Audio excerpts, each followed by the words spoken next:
Well, we're not late, so we're a minute early, so can't say I'm late, trucker. So sorry, man. I know you want to say I'm late. So, anyways, guys, a little bit of note. This is the Sunday night stream, and just to let you guys know, Daniel will not be able to join us. Unfortunately, Daniel has other family events that he had to attend to, so he will not be on the show today. So I do apologize for y'all. Can you guys let me know how my volume level is? If my volume's okay? Thanks, guys. I just want to make sure that I'm broadcasting okay.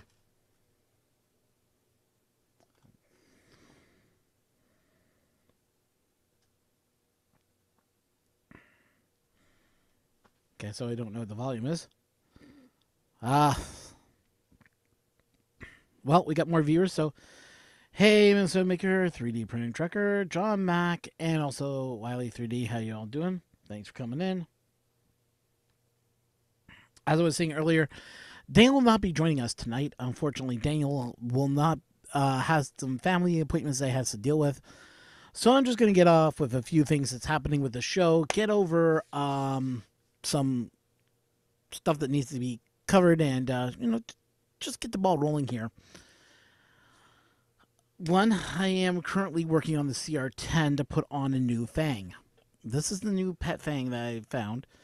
This was actually Brian Baker told me about this Fang, and he says really good for the EVO for either you want to use a Tornado or you're going to be using a full V6 from E3D.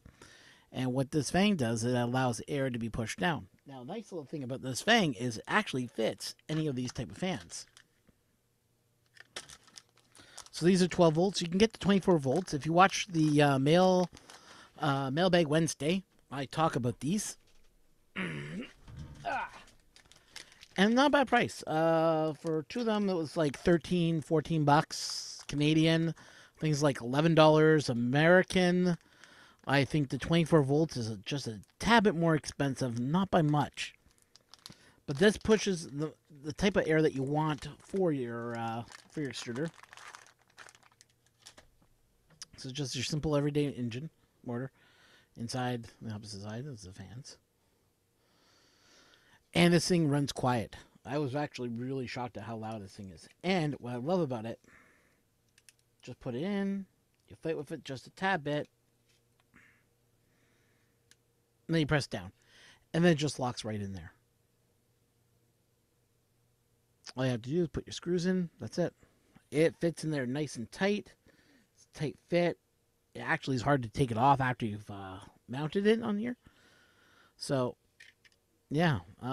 If you guys are looking at a way to, change your, if you're going to change your extruder to, say, a Volcano or something like that, and you're just like, I'd like to change the cooling system too. That Fang makes a great change. And that is one of the pet Fangs. I will be doing a video on installation and setting it up, because what I got to do is I got to cut away at things and rewire the case. I'm also going to be putting in the TH3D's own code, so I can actually do some little tweaks to the printer.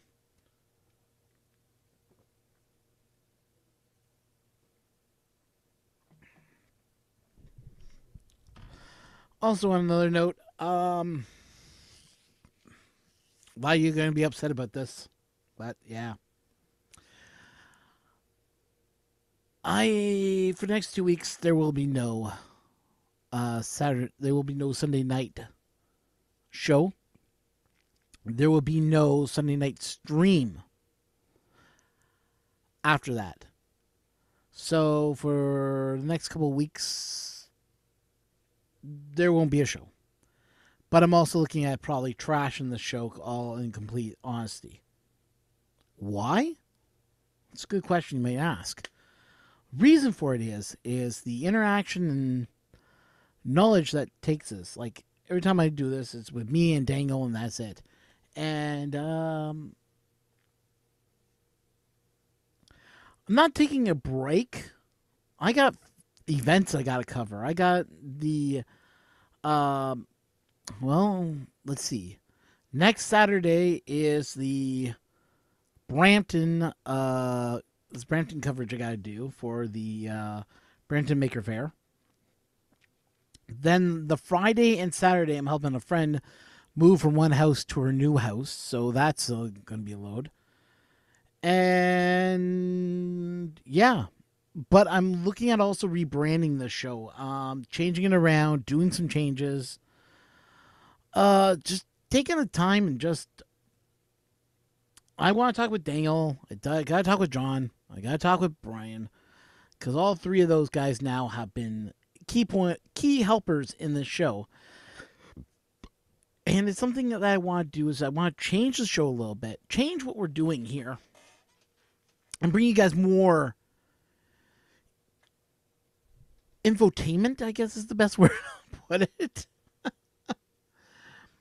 Because I really do know that we've been kind of a little dry lately. Nothing's been really kind of meshing. Like the gears are not, coming together. They're like bouncing off of each other. And I just feel like there's something that we're missing here.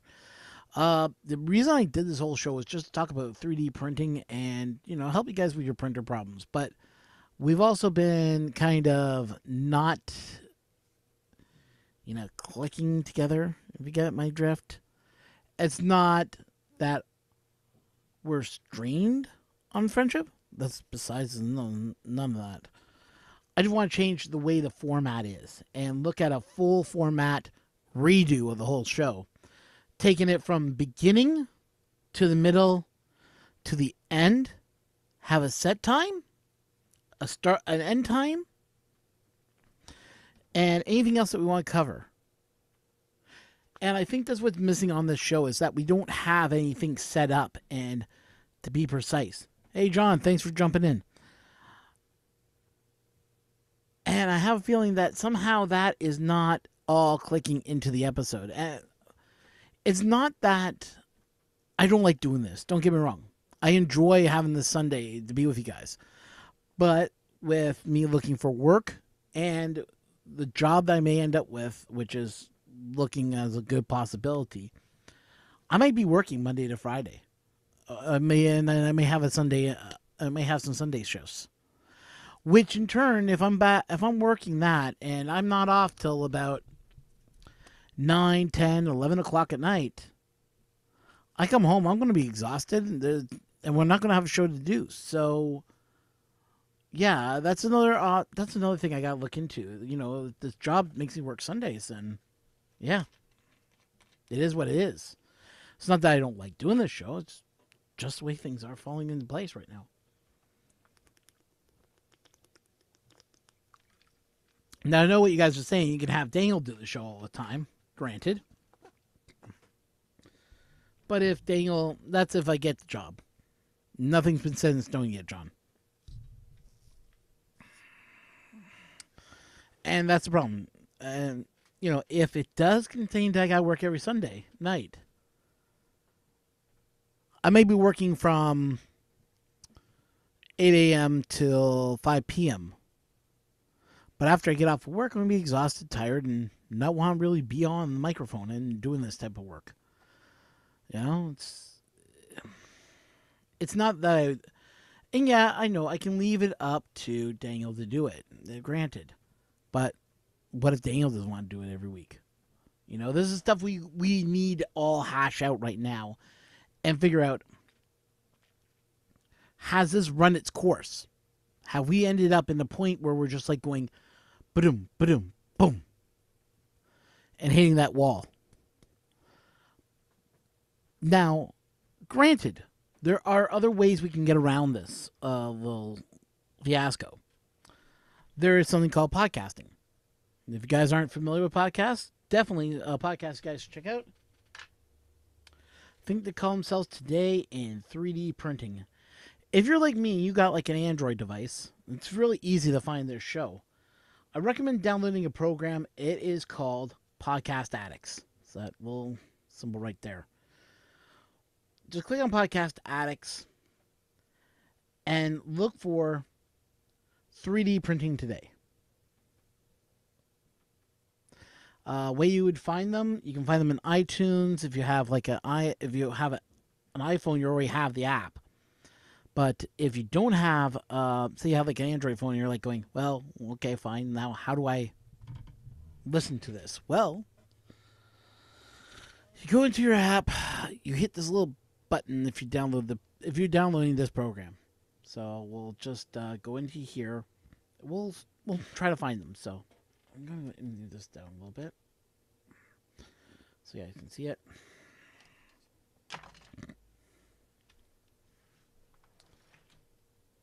Let's see if we can get this a little bit more better. There we go. So here's the iPhone. Here's my out right here. Sorry, it's not the greatest quality, but it gives you an idea of what this is. Now, the Podcast Addicts is a very simple engine to use to get into it. What you do is you press your plus button. It'll have a plus with a circle inside of it. This brings you up to the main search engine. And now when you go in here, you can easily search on the show. So say if I want to look up something, I just hit the search button. Now here's something that's really interesting. On here, make sure you have clicked on iTunes search, because if you don't click on that, you will not be able to find it. And the best way I found it was just type in 3D printing.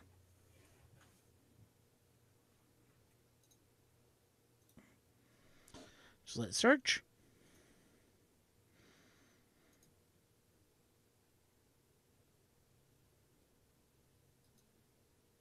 And there's all the shows that cover in 3D. So there's a lot of them on there.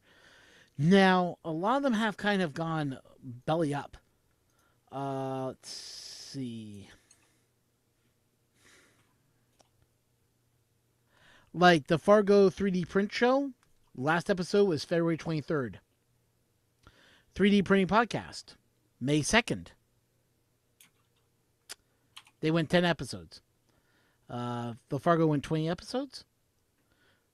Well, here's a new one. Gadget Maker's blog. He only lasted 2 episodes, and he ended it in 2013. Not surprising. 10 episodes, September 25th, 2017. 3D Printing Voice. The other one was 3D Food Printing Podcast. He ended in 2016.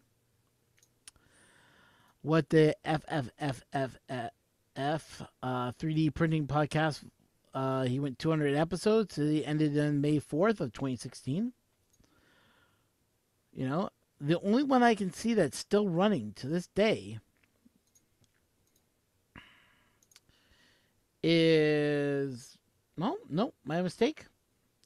Tom and Tracy Hazard are still working on it. They have the WTFFF 3D printing. They just released an episode on October 3rd. But the guys that are still doing it every week are 3D printing today.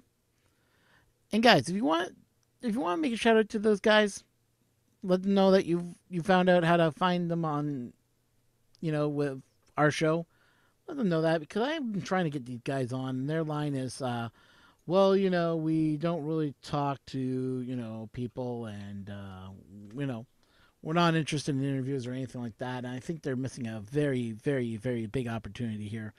And once again, I'd like to introduce the one and only, glad he can come in tonight, is Brian Baker. Brian, how you doing today? Good, buddy. How you doing? Not too bad. So I've been explaining just the facts of what's going on with the channel, that this is going to be our last show, by the way. Oh. Yeah. Work. Yeah. That's the best way I can explain it. Well, good for you. I'm glad that you have a job. Well, it's not that I don't have a job. It's just this company that asked me if I'm interested. And I said, yeah, I'm interested. They did warn me that this could consist of some Sundays where I'll be working. So it's like, eh. Well, I've claimed the Fridays, so you can have the Saturday nights. Oh, thank you. What happened last Friday night, anyways, with the first layer? Well, I was at my buddy's concert in town, so I couldn't do anything past just sit on my phone. And I'm like, if Richard sent me a link, all you just hear was blaring music anyways. So, so that could have just been bad. So from what I understood, he somehow managed to broadcast 2 identical streams to the same channel, which is impressive. I don't know how he did it, but he did it. And I kept on seeing. I don't know because I was missing a whole bunch of it at the beginning. If the feed stopped and started again and created new videos, but yeah, it was being special. Ah, cool. Hey John, yeah, you got the Wise Cam. It is laggy at 1080p. I'm still working on the implementation. It's not very good. But the image quality is fine. I'm trying to get it working right now so I can add a VLC image source on this so you can actually see it. But Oh, I like don't. one of your nice little oh, excuse me, time lapses and such. Not only that, just like night vision stuff. Hang on, I'm gonna break my camera here and I'm going to try and see if I can fix it. Let's see what happens here. Oh, he broke his camera. Oh yeah, well it's because my camera you're watching is actually OBS, Exactly. and I had to apparently install VLC 64-bit to get VLC video source. How nice is that? Oh, Thanks, beautiful. guys. Oh, and I gotta create a playlist. Add URL. Okay, let's try this. Yeah, you know what? I mean, I'm not going to point out any names, but let's just say that live streams don't bring in the magical traffic to get you to your sponsorship numbers. That's I all know. I'll say. Yeah. And that's why we're looking at doing some other stuff. Going to either doing a podcast type idea where we'll have some, podcast stuff pre-recorded. That could work, yeah. Come up with some ideas. So it's going to be a lot of hashing and bashing and figuring out what we want to do. And I'm going to get you. It's going to be also with you, um, John from that knows Daniel, Hmm. and Daniel also in one chat, and we're just going to hash it out and try to figure out what can we do and keep this going and keep this alive. Because honestly, I don't want to give this up the Sunday night stream. But if I'm looking for work and everything else, and whatever my work's going to throw at me, I want to be prepared for it. Yeah, yeah. Well, I'm sure you saw Angus's video this week, right? I haven't been able to get his videos anymore for some strange reason. YouTube keeps on forgetting to tell me when he does go and goes on. Yeah, he's taking a break. Is he taking a break too? Yeah. Wow. Okay. Okay, here we go. We got VLC source working. There we go. Yay! Now we can see your printer. That's the fisheye angle from this camera from the top view. So what? So you say you're dealing with a Z band issue right now? Yeah, it's partly it is the flow rate, but I'm still trying to figure out exactly what it is. I changed so many things this week. You can't tell from this angle, but I added 240 millimeters to the bottom. My control box is sitting underneath it. Yeah, I noticed that. That was kind of nice.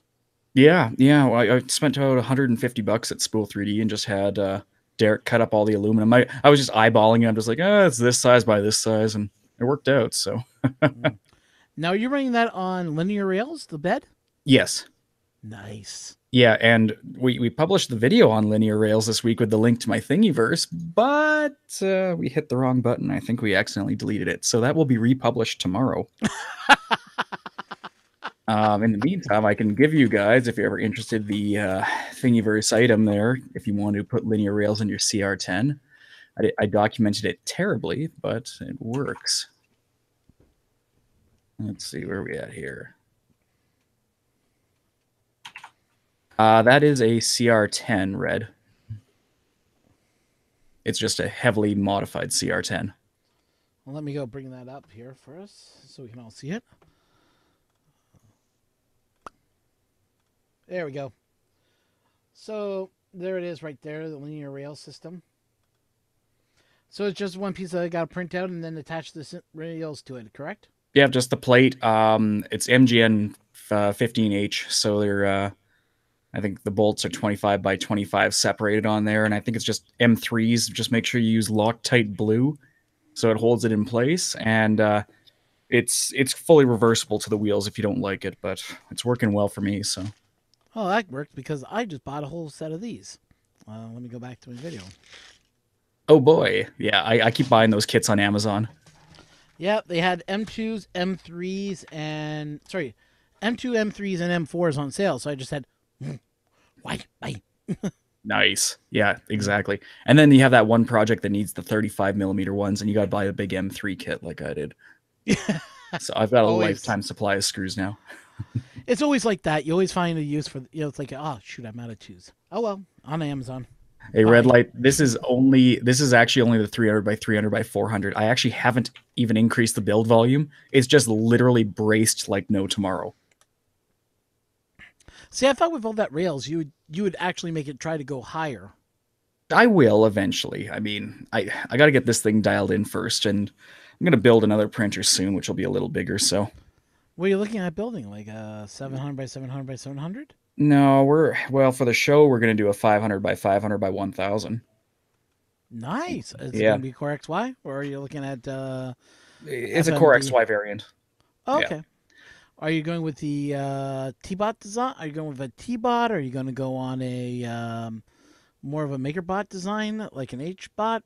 No, we're gonna go on the Hypercube design, so we're building it all in 3030 aluminum. Nice. Okay, so that's going to be So beefy. yeah, so we just got a pallet in of like meter and a half length. That because the total measured height we're reading right now is 1210 millimeters.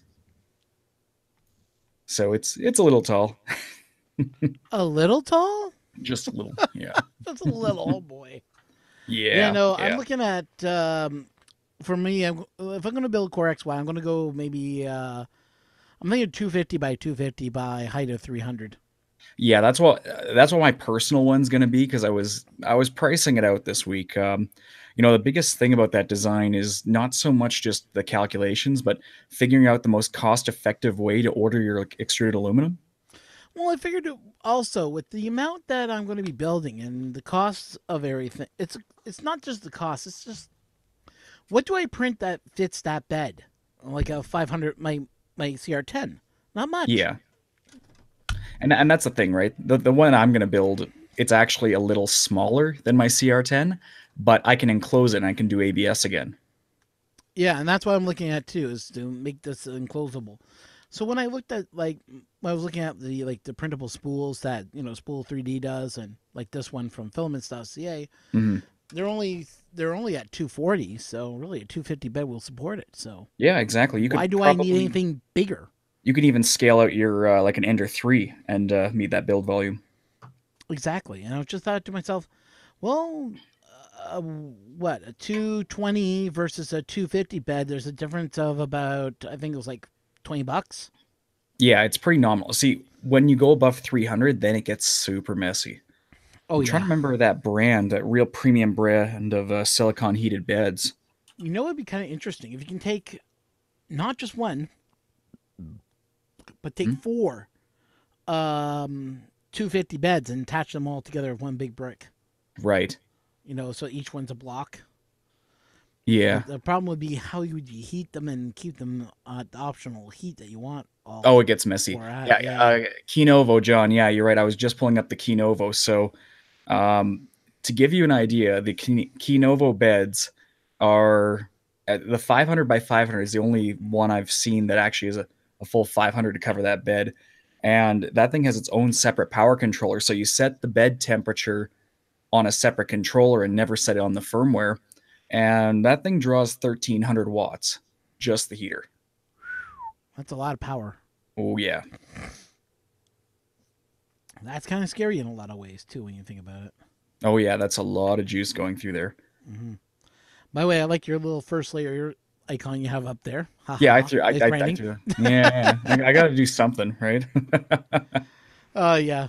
I Well, am technically the executive producer, so I have to at least state my intentions somewhere. oh really? You're now the executive producer. Congratulations. Yeah, Richard just gave me the title, and I was like, okay.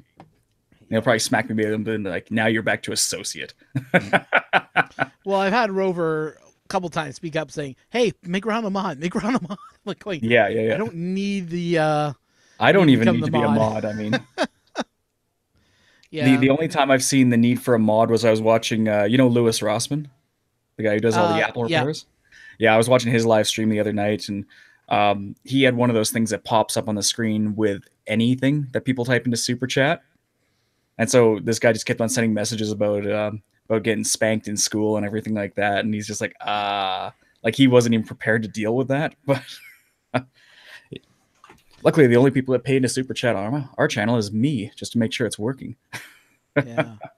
Yeah, Louis Rossman is like, I call the guy a genius above geniuses. He's a very intelligent guy. I'd consider him quite a specialist, right? I mean, the work he's doing, I could heavily criticize his rework. Honestly, from an electronic standpoint, it's not the greatest, but he knows what to replace, and he does a good enough job that it'll be fine. Yeah, but also you got to remember he's dealing with Apple, which likes to screw with everything. Yes, but the nice thing about Apple is they only release so many products, so he can become a product expert generally pretty quick. Now they are starting to go spread out a bit more, but for the most part, I mean, an Apple is an Apple, right? You know, the whole PP bus thing and all that. It's a generic design that they only upgrade the core components and add additional nonsensical security items. Yeah, but what really drives me up the wall is that they glue everything. Oh yeah, yeah, yeah. You know, and I love how their sensors have. Oh, it's water damage. No, it's just stored in a high humid area. That's I'm about it. assuming you watched the CBC segment. Yeah, Uh huh. Actually, I. Funny thing is, I saw that on the news on the hit. when I'm watching the National. I was like going, "Yeah, I've heard about that. I've heard about it happening to other phones too. Not just that. Samsung has that issue. There's a Mhm. couple other ones that have that issue, and where the strips will get wet only because they're stored in a dry, in a humid area. Exactly, and it doesn't take much to set off those sensors. Those they're basically litmus strips, right? So as soon as the water comes in contact the first time, the reactions happen. So yeah, Yeah, it when doesn't I worked, take.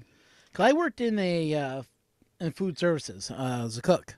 Mhm, So you got to understand, I'm around hot items all the time. Your body sweats, sweat gets into the phone, mhm. strip's already ruined. I had to take my phone in a week later because the phone started acting a little weird. You know, just had this weird screen glitch every so often. Mhm. Took it to Rogers and they said the phone's been damped in water. I'm like going, phone's never been dipped in water. They said though there's water damage because these strips are all red.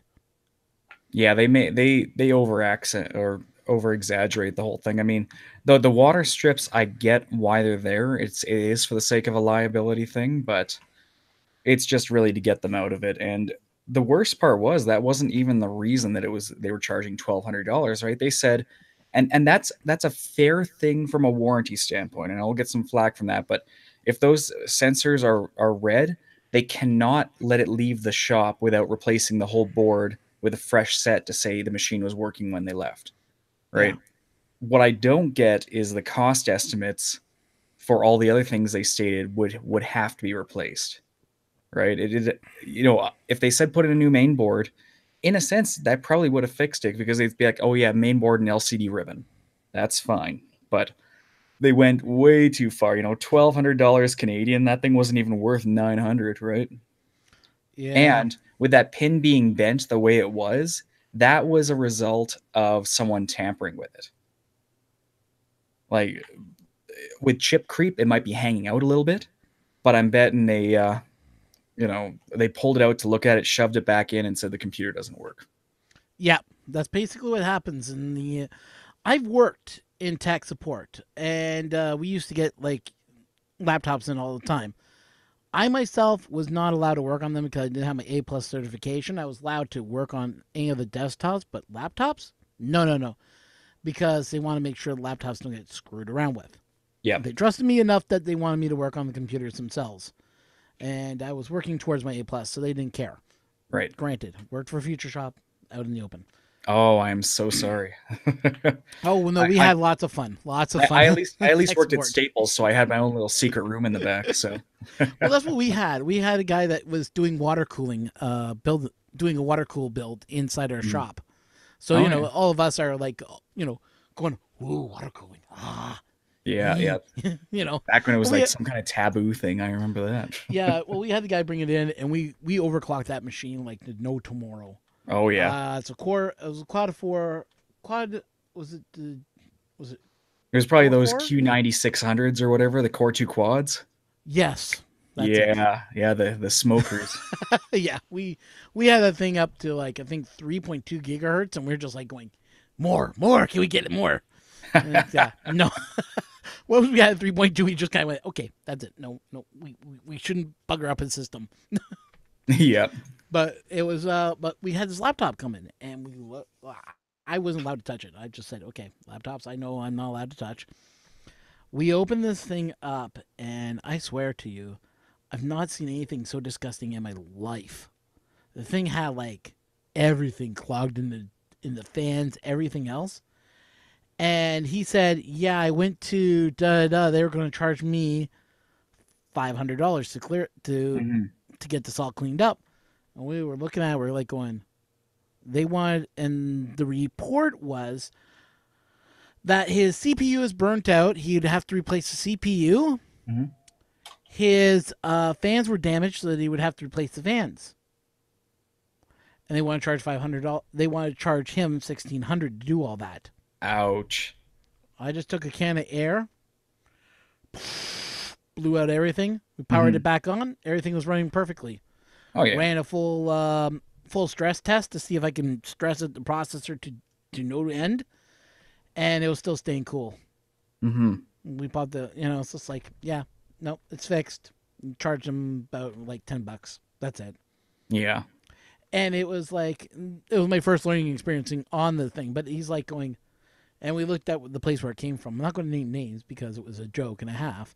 But let's just put it this way: it was our sister company that wanted to charge Mm. that, and we Yep. just laughed. We went, "There's nothing wrong with this. It's working condition. Oh It yeah. just has some clogs, like hair clogs in it or something."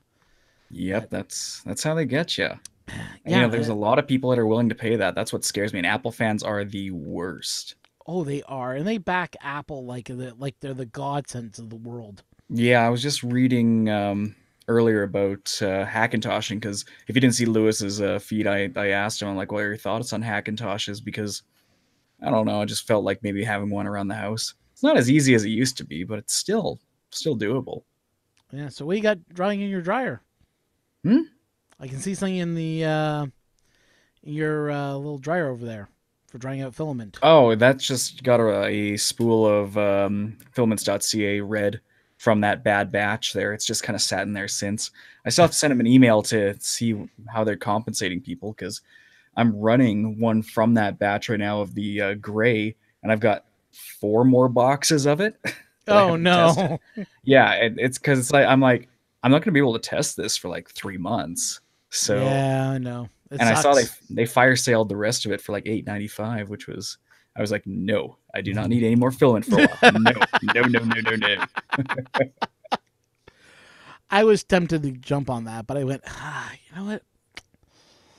I like their premium brand just a little too much than I like Well, their maker brand, you know? yeah, and the respool stuff, I mean, I noticed with this one that at like right now I have that running at 200. Normally I run these ones at 210 on this machine, and at 200 it's oozing out of the nozzle like molasses. It's like why it's flowing way too easily, and that's kind of concerning.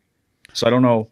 It's That was the problem strong, with it. but well, no, the problem with it was extremely brittle, at least in No, my oh experience. no, there are two problems with this batch. Oh. Well, that's good to know. I will open up my email now and be like, "Yo, send me another 5 reels." What happens? What it is that I found this out talking with Ron last time. He was Yeah. like I emailed him, like going, "What's the actual problem with this stuff?" Because I don't want to be like buying a roll and then having fight with my extruder trying to get it out of my Bowden tube. He's Hmm. like, "Oh, there's nothing really wrong with it. It's just not the consistency that we like it to be at." I'm like, "Oh, okay." Well, So, that's the definition of not to spec. well, it flows nicely at 200, because it just comes out of the nozzle with no problem. But he Mhm. says also we're experiencing people reporting coming back that it's fairly brittle after using it. Like they've been pulling it out of their tubes and it breaks. See, and that was the thing for me. Yeah, it wasn't even after I printed it. So I mean, you've seen with the CR10, especially with mine, I mount it on the top and it goes 180 degrees as an arc down into that metal extruder. Well, I would finish a print job. The print job printed fine. I'd wake up in the morning, go over, and there'd be several snaps down that line, and it would snap and start curling. And I was like, and it hadn't even run through the printer, but it had been exposed to the elements, and the humidity in the room is like 19%. It's super dry, so it's not like it's absorbing moisture. I got it worse. I got it at 41. Oh, Yeah. yeah, Yet yeah. my filament's running great, so I'm not knocking it right now. Yeah, no, it was just so the reel that's inside the dehydrator there was the one that snapped on me, but I had run an entire other red roll here completely fine, the exact same batch code. So it was just all over the map. But the thing is, if you read the survey for the recall, it says how many of each type do you have, describe the issue, and send photos. I'm like, well, I didn't take a photo when I had it on there. I'm too busy running other stuff right now to take the photo of the red one, and I've got all these other ones that I am not going to open because I only have one injection mold spool on hand, and it would be stupid for me to remove them from the vacuum form until I need them. Yep. So I need to contact them and say, so like, what's the most economical thing for you guys? Because I don't want to go and email you once every 2 months and say, yeah, this one's a dud, send me another one. It's going to cost them through the roof. At the same time, I don't want to blindly guess that they're all bad, right? But Yeah. that's good to know about that issue, because I was trying to calibrate my machine on this one this afternoon, and boy, was it pissing me off. Yeah. If it's coming out like molasses, it's probably because it's temperature issue or whatever. But he told me there's nothing about temperature, but he was saying like a lot of guys have like the dual color system for the CR10. Oh, yeah. So you basically one color ejects out while the other color gets pushed in, Yeah, and we vice won't versa. we won't even get to talk about the mixing nozzles. Yeah, and No, those were the ones that were reporting it the worst. Were yeah. breaking. So, Creality, they finally listed all those parts for the CRX on AliExpress, so you could retrofit your CR10 if you wanted. ooh. Hmm. But I would not. And the reason is because with the mixing nozzle, it requires a 100 millimeter purge per line. So unless you are filling that bed with multicolored parts at one go, you can watch Richard's video on the CRX. The what was it? The Benchy. The purge block was almost 4 times the weight of the Benchy itself. Okay, Benchy should come in at what, like 0.5 gram, like 7 or 8 grams. 0.15, yeah, like Yeah. 15 grams or something like that, and the purge block was like 61 grams or something, Ouch. because it has to purge that every layer, right? So if you fill the bed with all these colored parts, then you're still going to have the same size purge block. Yeah. It's just you got that 100 millimeters of purge every level. How's it going, Rover? Hey, Rover. Yeah, so Rover's collecting email addresses. I'm not sure what for, but we're going to find out Tuesday, so I'm looking forward to seeing what he's going to put out. You're going to start getting phone calls about owing money to the government. That's what's going to happen. Oh, that's what he's doing? Okay. Yeah, e-transfers, all that. Okay. Damn. Hey, here I thought he was a nice guy. No, I'm just kidding. Yeah. We'll take care of your Rover, don't worry. That's okay. I saw something new with Creality this week that I don't think they've publicly announced, so I'll just tell you something interesting's coming up with them. Oh, is this going to be another video on how to change your hot end? Oh, no, no, no. They're still pumping out videos though.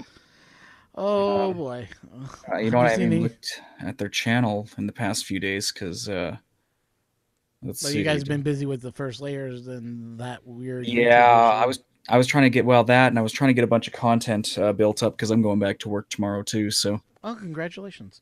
yeah, it's after being on med leave, so it's not really that fun. Oh, Where the heck is that? Okay.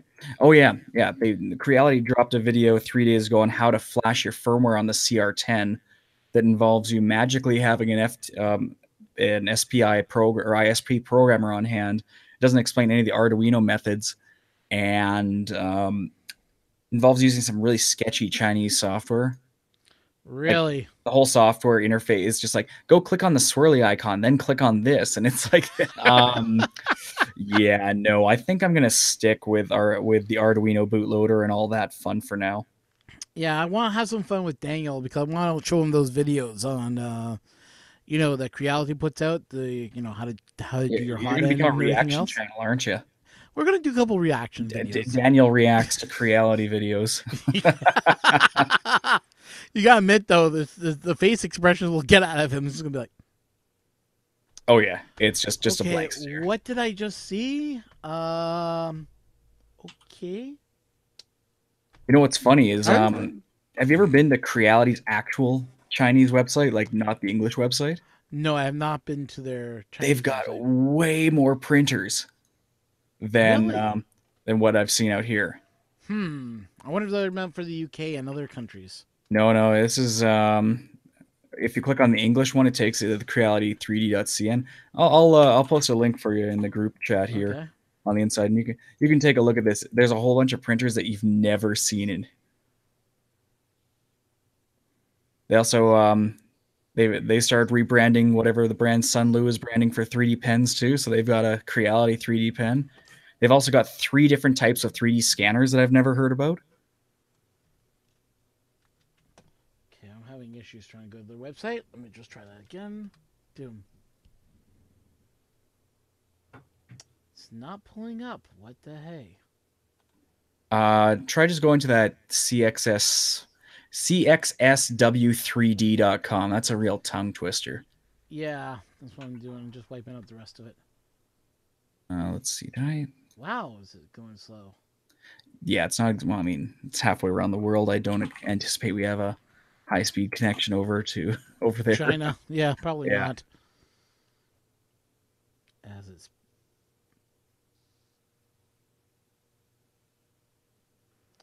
Yeah, it's just a little frozen on my Google side. It's just spinning wheel. Well, if it's not pulling up on your side, I will screen share here somehow. Just hit the screen share button on the Yeah, corner. I just haven't hit it recently there.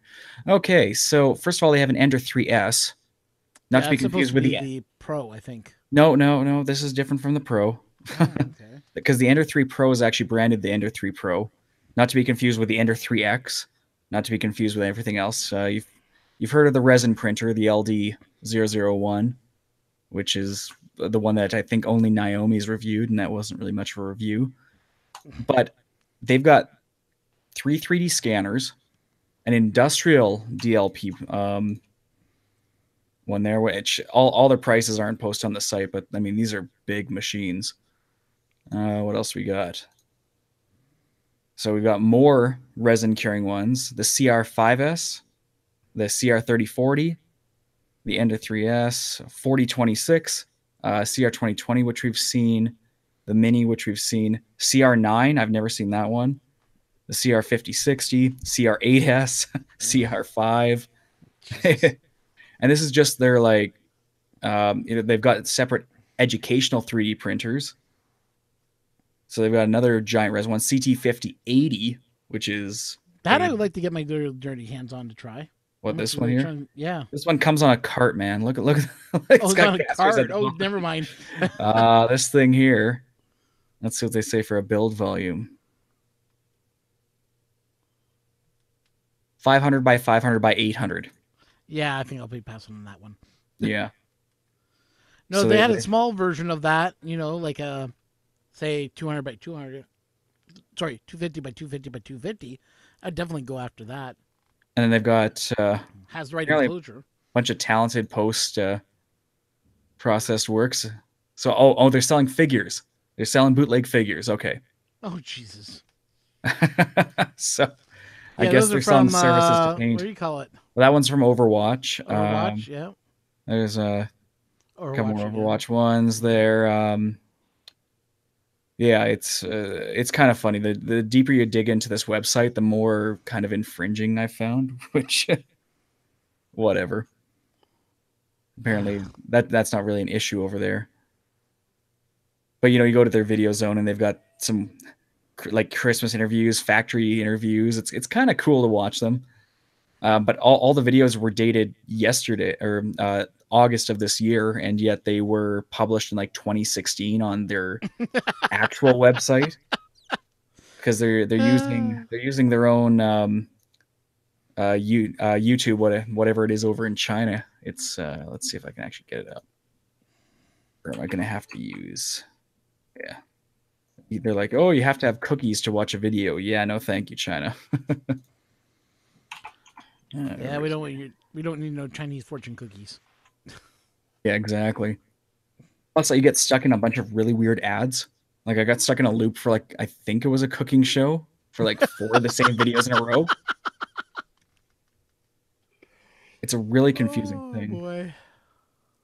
Um, hang on, where Are is you it using here? Exploder to play these videos? Yeah, because things are so they use this service called Yuku. Oh, It's Youku, totally yes. This is the and website that if you've ever seen ADV Japan or Serpent ZA or Sea Milk, they put out their mhm, videos on YouTube. They get transferred over to the site with all Chinese scrolling all across it saying, "Go home to your motherland" or something like that bullshit. right. But All it's over the literally so, videos. so right now we're getting solo trailers, right? And Yep. this is trailer 2 of 3, right? And so you're like, there's nothing to imply a skip button. This is not a skip button. I thought it was. And then look, hey, it's a third trailer. Like Some no, Chinese no, show. none of these buttons do anything. I just keep getting trailers before I get to actually watch this video. And so it's like, but the worst part was yesterday I was getting the same video 4 times in a row. So I was so confused. I'm like, okay, so I can't play, I can't really skip. It takes me to another video altogether in a different playlist, and it's another ad, and I can't translate it. It is I don't know what I'm doing here, but I've after a while the problem is you're listening and you're like, is this for my printer or not? I can't really tell sometimes. See, look, same ad again. So it plays like 7 ads. I kid you not. Man, if YouTube was doing this on our channel, we'd be bloody loaded with ad revenue because all we get is the same trailers over and over again. Maybe that's what you need to Hey, there we do. go. There we Hey, that go. looks like Yay. Looks like a 3D printer. this is supposed to be the CR5. So where it's they do weird things. Like look at how they mount the filament sensor and the extruder all in the back. This guy is sure having a hard time like I do putting my bloody filament through that damn thing. Surprise, surprise. Come on, you can do it. You can do it. Nope. No. This is a perfect example of trying to feed through the Creality filament sensor. I have the problem with I have the problem loading it through the Bowden tube. Every so Yeah, often, right with that Bowden connector. I don't know what it is with that Bowden connector, but every time I'm trying to fill filament through, all of a sudden it's just like jams, and it's like, okay. Yeah, I'm I have to thinking. unscrew it from the front, feed my filament through, then feed it through the Bowden tube, then screw it back on, and takes it in fine. Right. I think it has to do with the tapered edge on the inside of the Bowden connector. That's what I'm thinking too. It's not Yeah. tapered properly. All right. So in fear of that, let's try and pull up. But one I bought of these. some. But I got some new tubes from the guys over at. They threw them in for the. What is this stuff called again? Rover N just takes it Capricorn. down to the bottom of the page. It doesn't do squat. We're just trapped watching this emergency room show. I don't even know what channel is it on. Hey, there we go. That looks like a Creality thing. Looks like it was on WoW TV, which is one of their high-end, action channels. Oh yeah. All right. So what are they showcasing in this one? This is supposed to be Creality headquarters. You get a lot more videos. Oh wow, what a cult.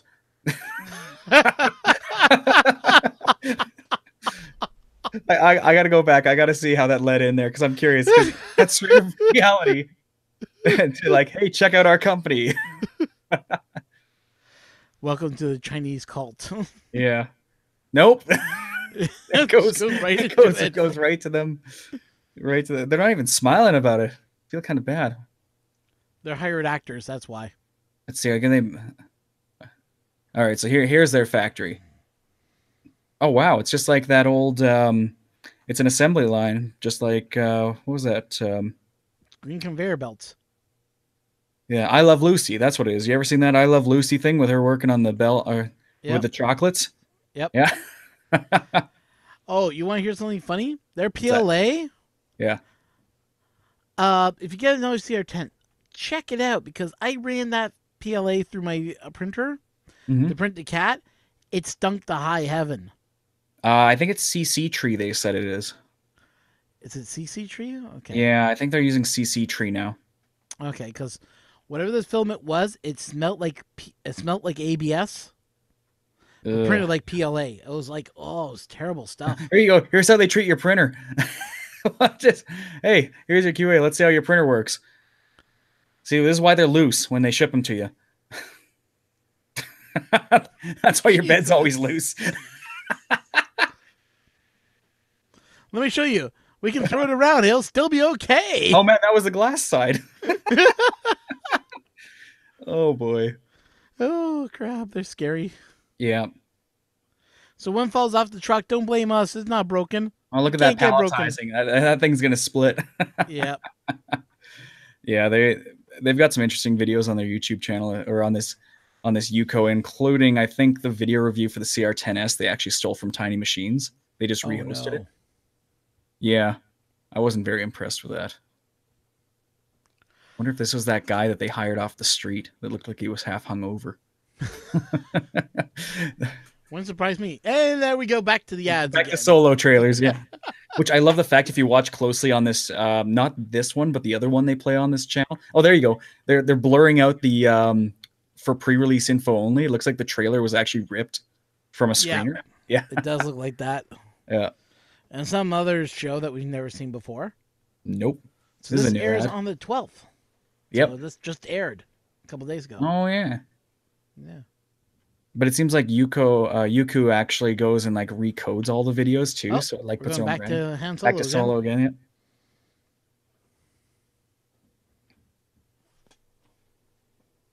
Honestly, speaking of Solo, was not the worst movie I ever saw. It got a lot of flack, sure, but it's worth it Oh, to watch. I read a lot of people just turning it down. I just said it's a movie that we never wanted. It's true. I really didn't care about how Solo became the person he is. It could have been a TV series of like Little Adventures, but yeah. How's it going, Gunner? Okay, so let's see if this guy knows what he's doing. Well, I've got 2 pieces of foam. What do I do with this? I It's wait in for there. the announcer to tell me to open up box. Okay, I know I open up box. Yeah, and their put this on filming is display. immaculate. Look at that. Their filament comes in like some kind of reflective metal vacuum forming machine. It's so I shiny. don't see it. It's right beside the control Oh, box. now I see it. Yeah. What sort of Creality thing is that? That is not the same caution label it's on mine. I'll tell you that much. No, it's not on mine either. That is a very, very interesting. Yeah. Maybe it's a new one. Or maybe it's This their one. old one. You know, they no, never yeah, this has released. got to be their first release because it's got still the tiny adjustment screws on there. Oh my, can't even click on it. It serves an ad if you pause. I hate sites like that. I mean, I know pirated sites that are better than that. Yep, they are. Yeah, there's got to be an early on or a prototype or something because all of Creality's videos they have a yellow extruder assembly, Yeah. and I'd I've like to get never a yellow understood that. extruder to try it out. Well, here's the thing: is it's still garbage, right? The one you want to get is the red all metal one. It is so nice. That's what I got running on mine. I was experimenting this week. I actually put a knockoff TiVo Black Widow extruder on my CR10, Mm-hmm. and that gave me a gear ratio of like I think it was like 8-1 or something ridiculous. Okay. And when it worked, it was great. You know, it gave me so much more precision control on the flow, but it just wasn't getting the grip on the filament. Did you So see if it was tight? yeah, oh, it was tight. Trust me, it had this weird spring assembly in there, and I had it down as far as it would go before it would fall right out. Hmm. But it was just the actual gear in contact with the filament was one of those weird sort of coiled ones. It wasn't a straight up regular gear. Okay. That's So interesting. this metal one though, I've got it gripping right on there. You can sort of see it in the upper left corner, but it's actually a different, like a stainless steel Oh, I guess I can turn off screen sharing and show you what the hell I'm talking about instead of just talking to myself here. That helps. There we go. I think, is that working? There we go. There we go. Yeah, yeah. So I put the regular red extruder assembly back on. Oh yeah, I see it right there. Yeah. But that thing, I'm just checking to see where. Let's see if how much Derek's selling them for. Cause I just buy it and run half the time. Yeah, they're not bad. They're $25 for the just this guy right here because this is all metal. Oh, okay. Yeah, and it gives you such a better connection on the filament. And what I just do on mine, again, you can't see it on the camera up there, but I was it there? I mark the flywheel with a Sharpie so I can make sure that it is still moving through there. Oh, okay. But I never got under extrusion with that thing. Well, that's good then. That's Yeah. something I was looking at doing is changing the extruder on the freaking CR10 because it's just I don't know. If Not it's been happy with it. slipping, the biggest issue is the arm is actually it starts to flex and wear, and you don't notice it, but it'll have micro cracks on the underside. Oh, And really? you won't get that with a metal one. Okay. Yeah. Well, that's the funny thing is the top is all made out of metal, which is kind of odd. But Is it all made out of metal? yeah, When did it's you not buy plastic. your CR10? I bought my CR10 like sometime last year. Yours is an original 10, not a November. 10S, right? Yeah, that's correct. November 17th, I think I bought it.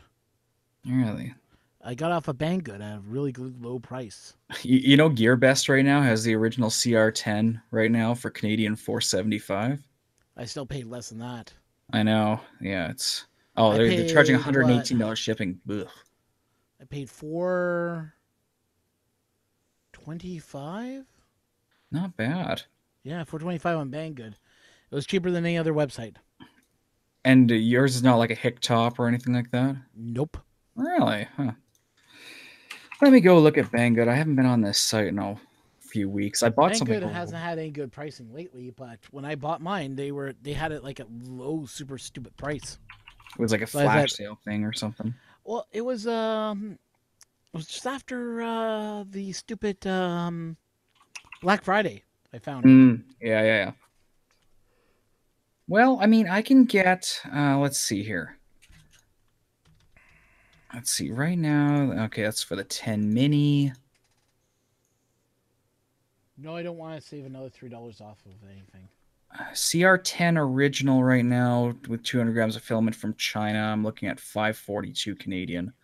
From this is not the Creality official store. This is someone else. They're kind of a toss up. 517 Canadian. 517. Yeah, That's not bad. not bad at all. So where's our friend Daniel at tonight, by the way? Daniel had a family thing to go to, so Okay, he wasn't okay. able to join us. Yeah, that's unfortunate. Well, yeah, I try to look around for cheap 3D printers because, you know, the fact is extruded aluminum is so expensive. Sometimes it's just cheaper to buy a pre-built design of yeah. some sort, eh? Exactly, and just take the parts and just rebuild it. Mm-hmm. But then again, I've been finding printing parts fairly cheap lately. Like, I mean, when it comes to, getting any types of metals that you need or anything like that. Yeah, it's not too bad. It's just that if you start building the large format machines, you're gonna realize most of your cost is actually the framing. Sorry, Gunner. Yeah, yeah. That's why it's the last one. Yep. For a little while until we figure out what we're doing with the reboot. Yeah. Well, this is not too bad. FMEA electrical appliance. I'm always trying to see what cheap 3D printers they have out there. Yeah, Because at it's the end of always the good day, to you look. can It's modify always good them to to look whatever. around because if you can find something that's a lot cheaper and more user, why wouldn't you? Yeah, exactly. I was looking into the TiVo stuff, but it was never really cost effective to bring into Canada, I found. Yeah. Like the Tornado right now, I'm looking at. Let's see if they're. What are you looking on Banggood or on No, Alley, or? straight from them on Alley. Okay. I mean, now that's interesting. I wonder. Okay. See, apparently a bunch of companies had a bunch of like real cheap stocks. They have like a weird range on them. But Mm-hmm. I'm seeing them. Let's see here. Yeah, the TiVo Tornadoes. You can't find them for anything less lower than 400, which it's not my sort of pricing. But Oh, this is weird. what's that? Wow, those are low. I mean, you can get the tarantulas for TiVo 200. Tornado. I'm seeing here for $430. Yeah, it's. I mean, it's a CR10 clone, right? Then So I'm seeing they're kind of like their version of their TiVo Flash selling for $411, as low as $397. So yeah, around $400 Canadian. yeah, because I mean, even if I shipped a 220-volt one here, it only cost me $50 to put in a new power supply that actually is like 120 compatible. But Yeah, yeah, like I heard a lot of good things about the Tornado, which made me kind of curious about them. But they're within a nominal range of buying the Creality ones. So yeah, problem is, all these stores right now are listing. They list a range, right, and you can never find that cheapest priced one. So yeah. Oh, I don't know if you heard. I finally got those blowers in that you nice. from. So I tested them using a 12-volt power supply I had kicking around. Yeah, Touched them, quiet. They really. run silent, Even except at for the full blows. 12-volt. Yeah. Really. Mm-hmm. Mine, they're loud, but man, do they get good airflow. Yeah. Well, you got two of them on there. I can see. Yeah, exactly. I got well. If I put them up to 100%, I thermal run away the printer. Oh So Jesus! it's like they are never running at full capacity. Let's put it that way. How you thermal runaway the printer? It's blowing so hard that it's cooling the hot end faster than it can heat. Oh really? Oh yeah. Interesting. All right. TiVo 3D Electronic Technology Company Limited. These Chinese companies need to get shorter names. Big sale up to 50% off. Okay, let's see this. Okay, so they have the TiVo Flash, which is the CRX ripoff, but it only has a single extruder. Um, Oh they're man, selling that for 616 Canadian shipped. I would like to see what you guys would do if you guys ended up with a TiVo Little Monster. I looked into those, right? Because I'm wondering how far Richard could pick it up and throw it. There's a lot of popularity gaining on these deltas, and I think they've finally gotten to the point where their accuracy is good. But I mean, I'm seeing these delta, the little monsters listed all over $1,000. I mean, it's like, why? Hang on, let me ask this guy. Okay, guys, as you all know, we no country owns a little monster. Okay, and if you guys have ever know how much we loathe that machine, I want to see a sign of hands. How many people do you think out of all our watchers right now have seen Country's reaction? Do you think Richard would have the same reaction to it? You guys want to give me a show of hands? Let's see. Just out of curiosity. I'm curious. Well, because I can tell you, I've never run one at the shop. Mm-hmm. Their logic is sound, but the the math behind it is something that you don't generally deal with outside of robotics. The way that it moves. So it's not as black and white to tweak. And I haven't really watched Country's video to see what went wrong or what his biggest issue with it was. He deleted the video. Did he? It was that bad, eh? Oh, he was cursing and swearing like a madman. Was that a complimentary machine too, or did he actually pay for it? He paid for it. Oh, Yeah, he came down to the point where he's just like, that's it. I don't want to mess with the machine anymore. I'm putting a duet on there. yeah. I know he. That's one thing I kind of disagreed with him on. I know the duets are good to go, but they are so overpriced for what they are. See, that's where I'm a little torn on. Mm. I've seen the duets in action, and yes, they are good. Are they $200 good? Not with what Marlin's at, because Yeah. with 32-bit compatibility, the MKS S-Base board for $79 has Ethernet built in. It's got Wi-Fi add-ons if you really want. And I've been reading this weekend into Clipper. I've been looking a bit more into Clipper, the firmware for the CR10s and all that. And what it does is it offloads all the calculations to a Raspberry Pi, and your printer becomes a glorified interface. And from what I've seen, the quality coming off that is rather impressive. Hmm. So,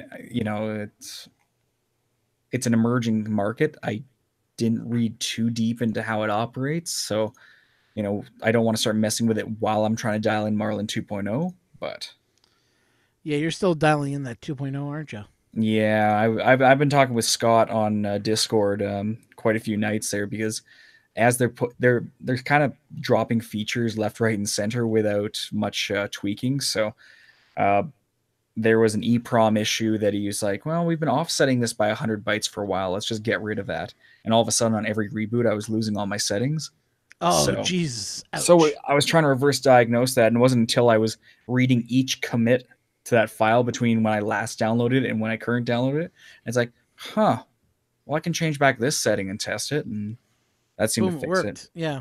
Though he's working on something pretty cool here. He just added in a bunch of code, so that in the future, if you don't want to go the Arduino route, if you flash this bootloader that's not the Arduino bootloader on your CR10, you can set a flag in Marlin and do SD card updates.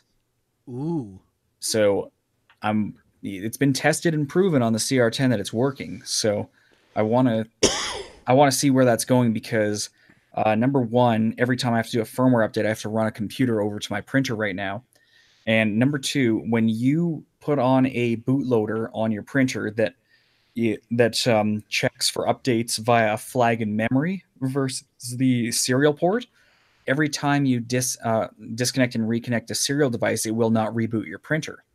So you can go back to using machines to monitor your prints and plug one in midway through print and not worry about it rebooting on you. Yeah. What do you think of the now getting back to basics and everything else that we were saying we're Yeah. going to get into? Yeah, that's right. We were talking about printing basics tonight. Shit's Yeah. broke, yo.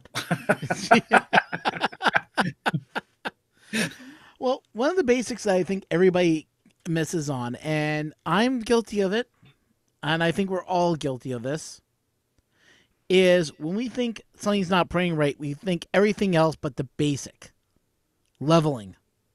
Oh yeah. Now I admit I'm a cheat here, okay? I'm running an ABL sensor on mine. But that doesn't mean that it's level every print. I'm going to tell you that right now.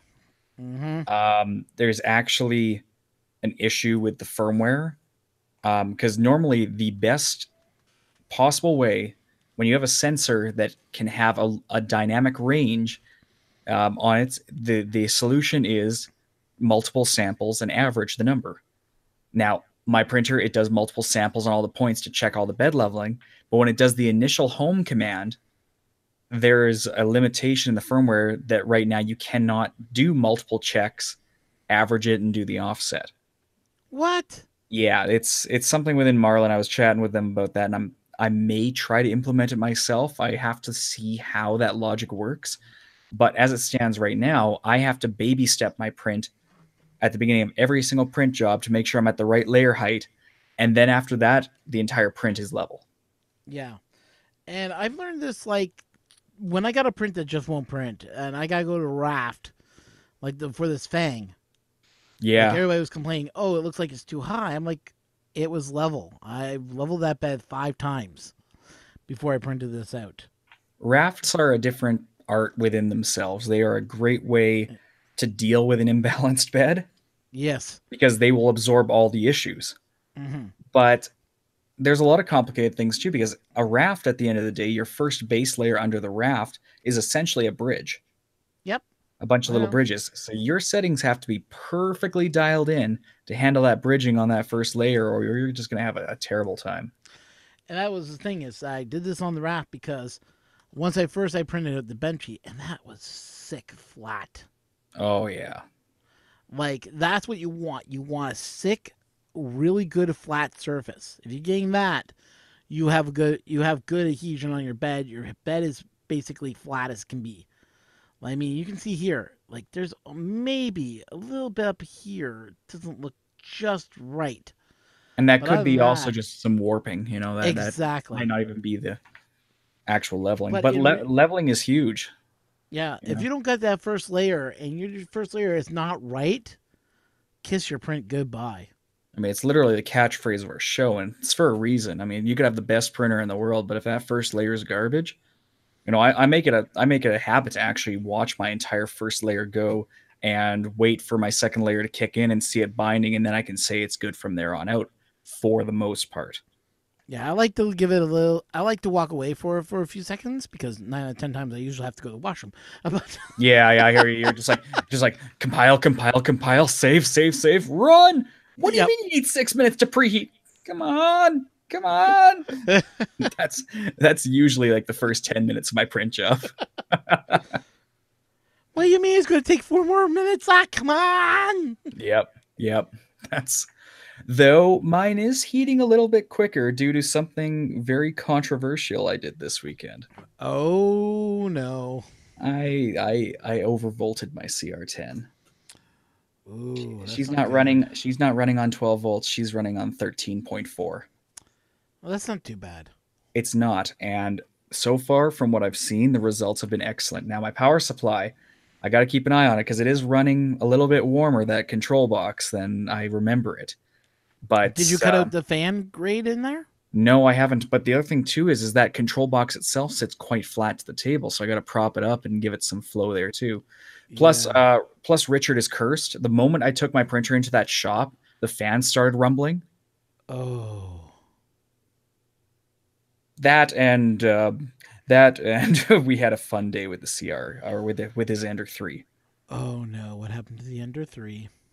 We nearly set it on fire.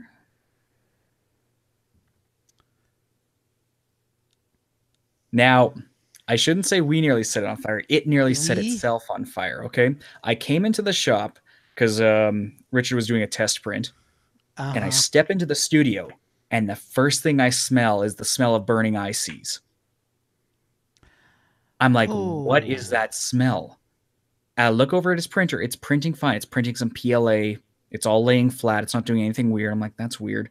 And I'm sniffing around the room, and I'm just because it's really strong in the doorway. But after like the first foot, it kind of went away. And we're going around. I'm like, what the heck is that? Right. And we're looking around, nothing, nothing. And we finally nail it down to like around the control box of his printer. I'm like, because he had a little vent modifier on there to reroute that ventilation fan on the Ender 3 to blow outwards instead of straight up. And so he's like, this control box is really warm. And I go over and I look at the screen. Now, the previous night, we had added a bootloader to it and we had flashed TH3D's firmware on there. Okay. Ooh. There was and I'm still gonna presume it. There is supposed to be thermal runaway protection on that. I look over at the LCD and the bed is registering 120 Celsius. Interesting. The printer did not thermal runaway. It kept going. So we power it off. We disconnect it, all that. We let it cool down for a bit. And then we power it back up. And the printer's out saying set point 0 degrees, and the bed temp starts rising.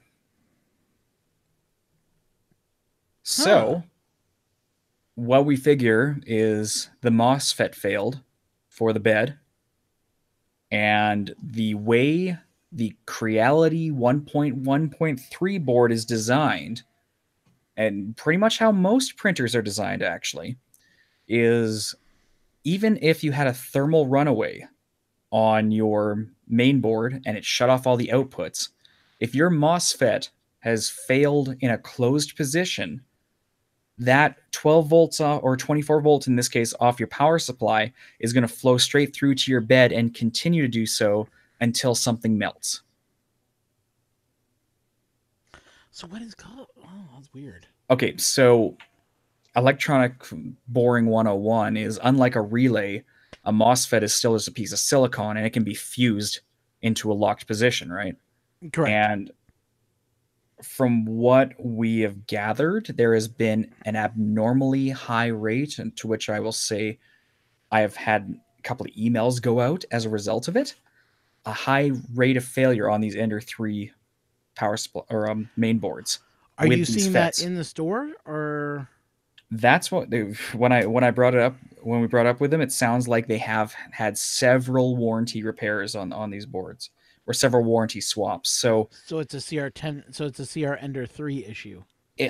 well, it could be with the Ender 3 uses the same main board as what's in the um, CR10 original, same thing as what's in your system. Yeah, However, given that the Ender 3 is running at 24 volts, it's mighty sketchy when the entire main board is laid out for 12 volt. It's silk screened with 12-volt contacts. Okay, so when they went to the Ender 3, they didn't reinvent anything on that board. They just put the 24-volt signal into the 12 to 24-volt tolerant board in theory. But what we think is happening is that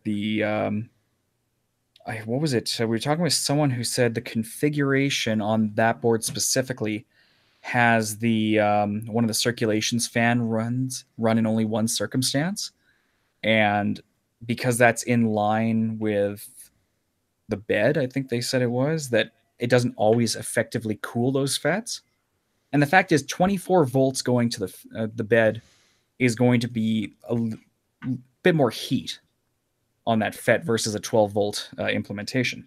And when you go to the CR10S design, in the control box, they've actually put in a separate MOSFET for the bed, and they daisy chain it. So you go off the contacts from the board into this new MOSFET, which drives the bed. And then that way, if that MOSFET fails, it's a cheaper component to replace than the entire main board. makes sense. I mean, but So it's even though we got the warranty replacement board, we spun up on Friday a new bracket to mount an external MOSFET on that Ender 3 because that is something I would deem as a critical failure, wherein not even the firmware can protect you if that FET fails. yeah. What they should have done, and this is, design standards going forward, is all 3D printers should have a DP DT, dual pole, dual throw relay of some sort in the control box that's controlled via the GPIO, one GPIO pin from the processor. When it powers on, by default, it's off. The printer needs to turn that on so that any pulse width modulation signals going to the beds have a master cutoff.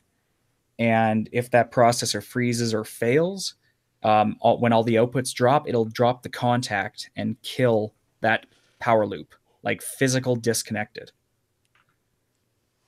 That makes sense. Yeah, it does. It's just The I was see shocked because I honestly don't see MOSFETs fail high generally. See, I'm wondering if that's why the CR10 has so many fans inside of its control box, is because they worry about that on the actual control board.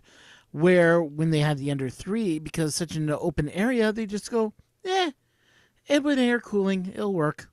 Yeah, well And that could and be one of their problems that they never thought to think about is cooling. oh yeah, well To that keep that board cool. and bear in mind, every board is going to be different too because at the end of the day you still have a potentiometer on the board to adjust your VREF going into your steppers and all that. So not I can tell you right now, mine when I did my CR10 this weekend, when I also upped the VREF on my motors to give them a bit more torque and holding power, my X was at I want to say 850 or 0.85 volts, and my Y was only at 0.77. But Wow. and they should be paired, right? I mean, it's Yeah. Your X and Y should be paired at the same voltage. right, but you can never do that by hand generally. This is why Trimatics and the software-based uh, VREFs are going to be the way of the future. But yeah, there's a lot of little tweaks and adjustments. Needless to say, no printer is the same. And, this was in an air conditioned room. It wasn't like it was overheating. The biggest problem with the Ender is that, especially as it starts to heat up, because we did a hot end or a bed test the other day, we were testing a theory because Creality's website states the bed can reach 110 degrees in 5 minutes. Okay. That's a pretty wild claim. So we ran it and it came in at 7 minutes. So still pretty impressive. But if that bed is at 110 degrees and it's less than an inch clearance away from the only ventilation duct that goes to that motherboard, that's a lot of radiant heat. Yep, it is. Yeah. So again, another fine work from Creality.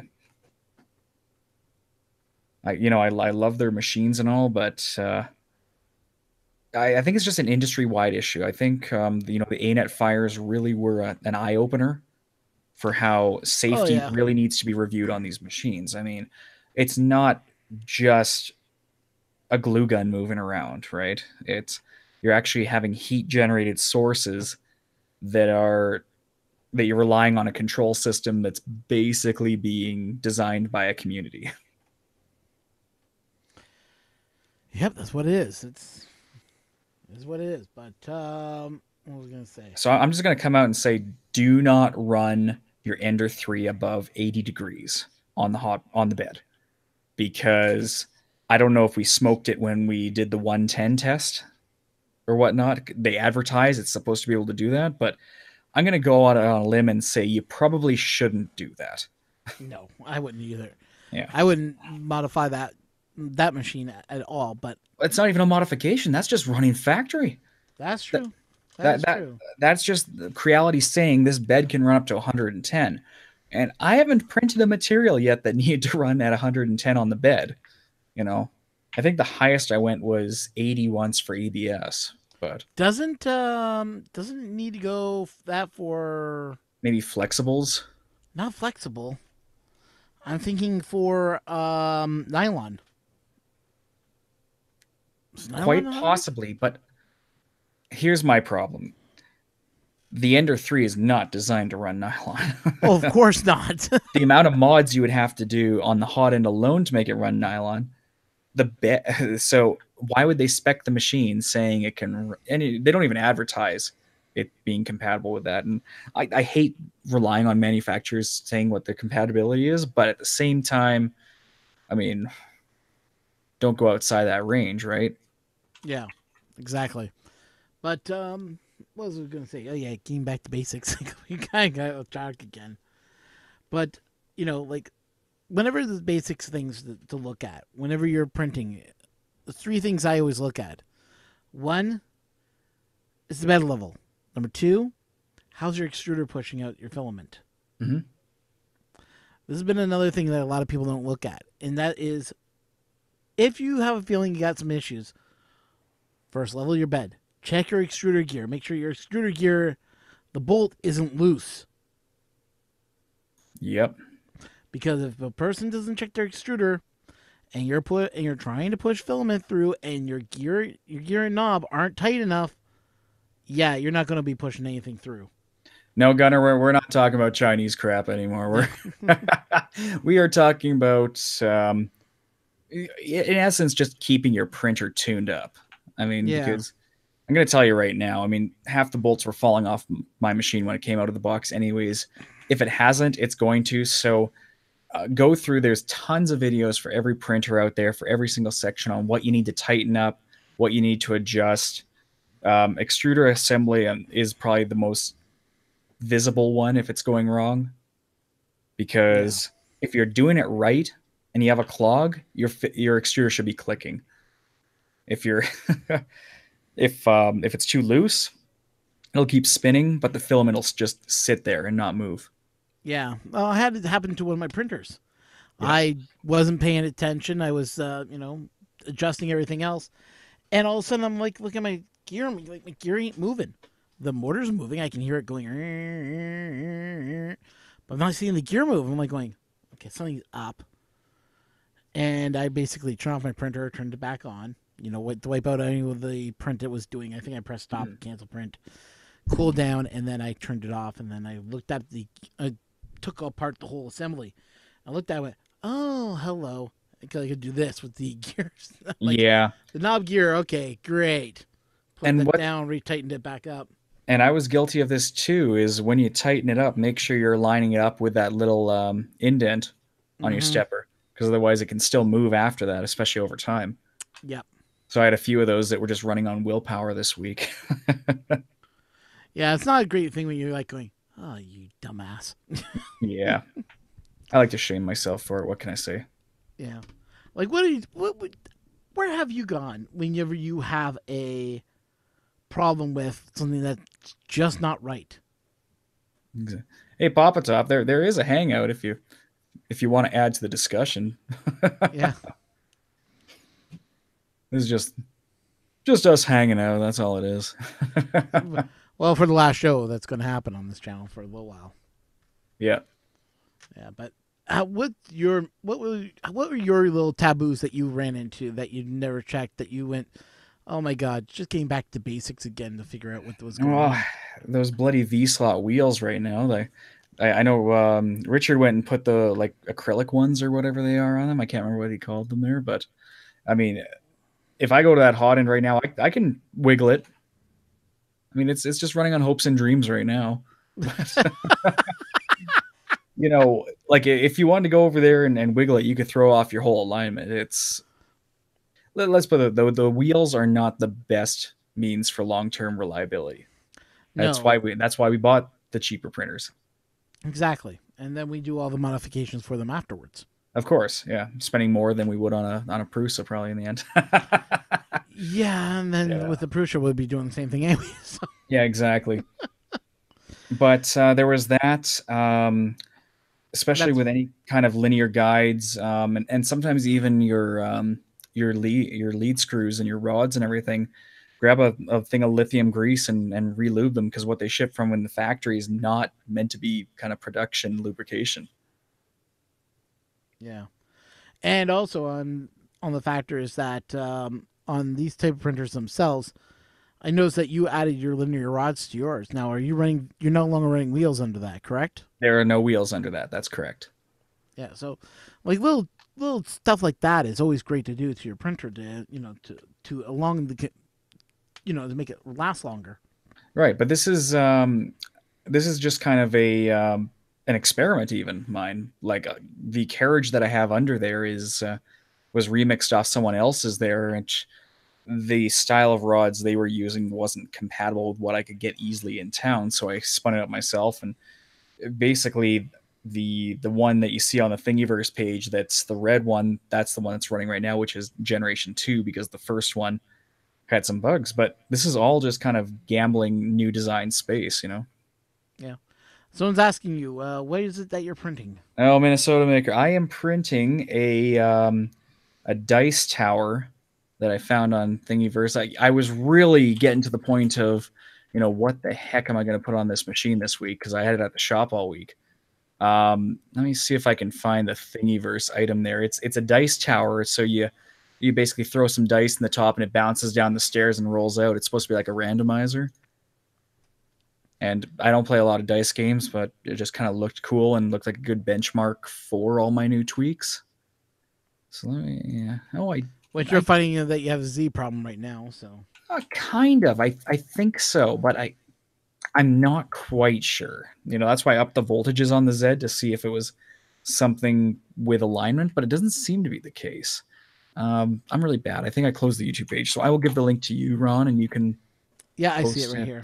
Yeah, post it over in the chat. It's a pretty cool one, because the other ones I've seen, they actually rely on you putting like a plexi tubing around the outside, whereas this one's all 3D printable.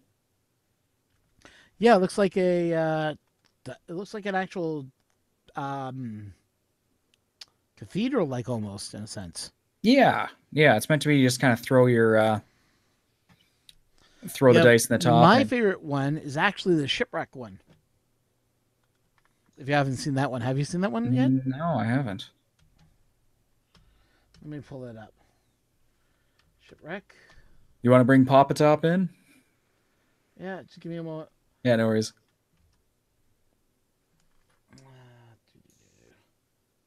Yeah, so the pirate shipwreck dice. Let me just post that so you guys can see it here.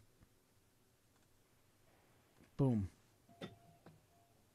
Whoa, your screen's flashing like crazy here. Yeah, I don't know why it's doing that. Hang on. Pirate shipwreck. Whoa. Ah, it's not doing it.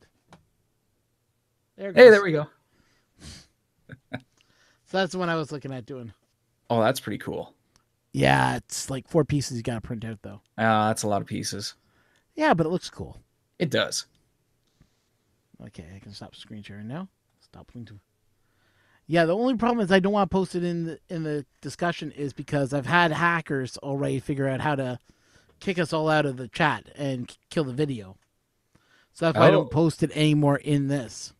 Oh, okay. So, Yeah, so it's not that I don't want to post it; it's that I can. Um, Papa Top. I don't know if you're in Discord or not. Are you on which Discord are you part of? Like, can you, because if I'm part of that channel, what I can do is I can meet you in Discord and then send it over to you that way. Not that I don't want to bring you in. I can bring you in. do I not have you Discord? I think we are not on Discord, me and you. Well, no, I'm on Discord. I mean, a Well, whole no, I bunch. meant like we're connected that way. Let me just. I just thought you had a page for yours. I did have a Discord channel. I just haven't messed around Uh, with it. I got lazy. gotcha. You know how Discord can make you lazy and everything else, and then you don't get anything done. Yep. Yeah, German 3D printing nerd. Yep. Yeah. That Okay, let me one. go over to him and let's see if I can find you Let's see. here. Oh yeah, he's right there. Bob. Oh, Bob, there you are. Yep. Bob. Okay. Come on, let me send a message. Okay. Streamer mode is enabled. Okay, forget that. I love Discord for what it is, but it's so messy. I Oh, had it to, is. I had to disable notifications on my phone, and trying to catch up on things is just a nightmare. And I find that, like, even you guys have a Discord channel for the first layer, which is not used either. So, I forced Rich to spin it up just so we had it on hand. yeah. Well, I just sent it over to you, Pop Top, so you got the link. Yeah, but, like, Discord has become more of a mess than anything else. Well, it's nice because you don't have to host anything for it and you can access it almost anywhere. But for the kind of applications for what we do, it's not the best platform. We don't use the voice chat on there or anything like that. So, if you guys were using the voice chat, that would make it a little bit more you know, worth me jumping on. Well, that's the thing is, I mean, you can set up a voice chat channel and then it becomes sort of like Ventrilo back in the day. But Ventrilo was great back in the day, though. yeah, Ventrilo and what's the other ones they use? I lost track after a while. Well, Ventrilo is still being used to this day. Yeah, but there were better ones that came out after the fact that were free. Skype used to be good until Skype got overbloated. Oh yeah. Okay, I'll go to my favorite website, alternative2.net. Mumble, everyone jumped over to TeamSpeak. Yep. Actually, I Um, think TeamSpeak's still around, isn't it? oh yeah, no, they're all still around. It's just that Yeah. a lot of them, the free levels are pretty terrible. See, Discord has a real nice high quality audio system, and Yeah. because it supports so many bots, you can actually create a podcast bot and even record podcasts on it. And it'll Nice. it'll do like ISO recording and everything. It's pretty wild. Okay, I'm gonna have to look into that. Yeah, for me, Ventrilo was the thing we used back in the day when we used to like have radio shows and stuff in the early days. Yeah. Ah, the good old days. So are you actually running your printer or is she still dead? She's just she's now just powered down and just relaxing. Oh yeah. Well, the problem is it's not that I don't want to run the printer. It's just at the same time while I get these mods done and get them over with. Hmm. But it's at the same time it's having the time to do it. No, that's been my challenge. And now that I'm looking for work again, it's been kind of a little bit of a hectic. Yeah, and then cost of energy goes up and down throughout the day, so it's kind of like, Yeah, I don't worry about that here. I pay a solid 6.5 cents a kilowatt hour, 24 hours a day. See, if I was paying that, I wouldn't care. Yeah, I don't trust me. My bill is still over 100 a month. I draw like 750 kilowatts to 1.5 megawatts a month. Wow, that's a lot. It is, but my house is never cold. Well, that's a good thing. Well, also you live in Calgary, so Yeah, which that helped this week, but this week's supposed to be like 17 degrees, so I'm oh, but it's been snowing the past few nights. So I'm like, I'm sick of it. Just pick one and go with it. freeze us in the nighttime, beautiful daytime. Yep. Well, even in the daytime, it was a high of -1. Oh, jeez, ouch. Yeah, I'm not sure. Sign that winter is coming for you guys soon. Oh yeah. Well, we'll Too have a soon. blizzard for Halloween, as is tradition. Yeah, well, I know over here we just had our, we haven't had any snow, but the colors, oh, the colors are just gorgeous outside right now. Oh yeah. I was driving through the Algonquin area, so one of the national parks over in over in Ontario. Hmm.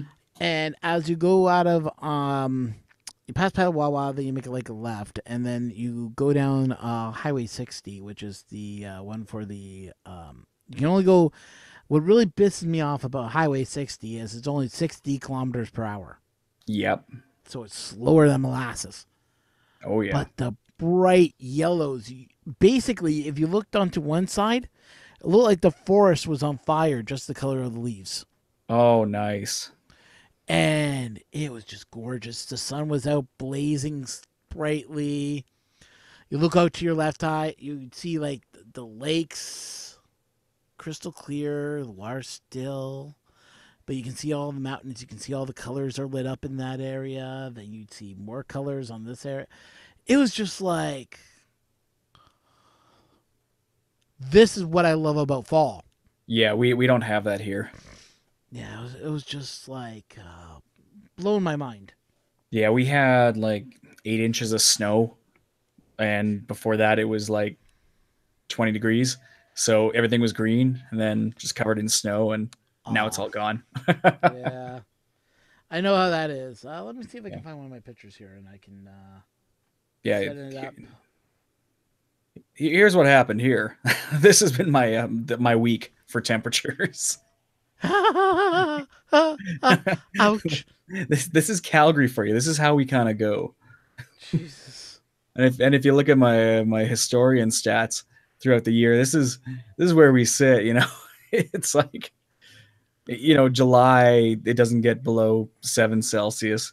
It gets real high temps out there, and then dead of winter, we're as low as -31.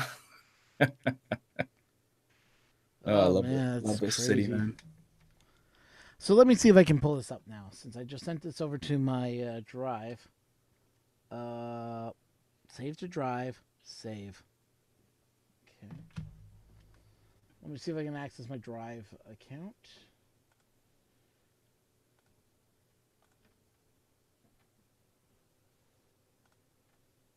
So don't mind me, people. I'm just getting up a good picture for you guys.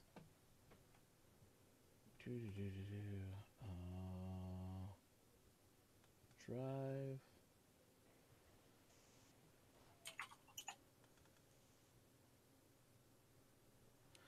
Here's a good idea to give you guys what I was dealing with on my drive home. Boom. Nice. How's that for a quality picture?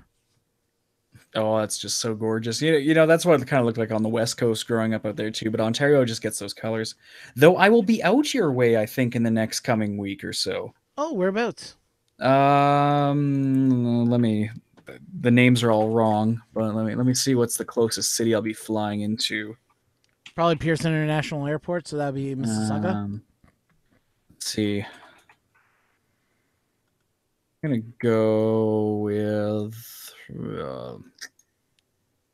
North Bay, Sudbury. Oh, okay, that's not even near me. No, but it's nearer to you. Nearer to me. I gotta go work out in the area north of Cobalt, which is like right in the Oh God. reservations. Yeah. Oh, you're gonna be freezing cold up there. Nah, You don't think so? I don't think so. Problem is, everything's so small. There's no actual freaking weather forecasts. Oh You, yeah, it's actually going to be about Calgary temperatures. yeah. That's all right. I got a parka. Okay.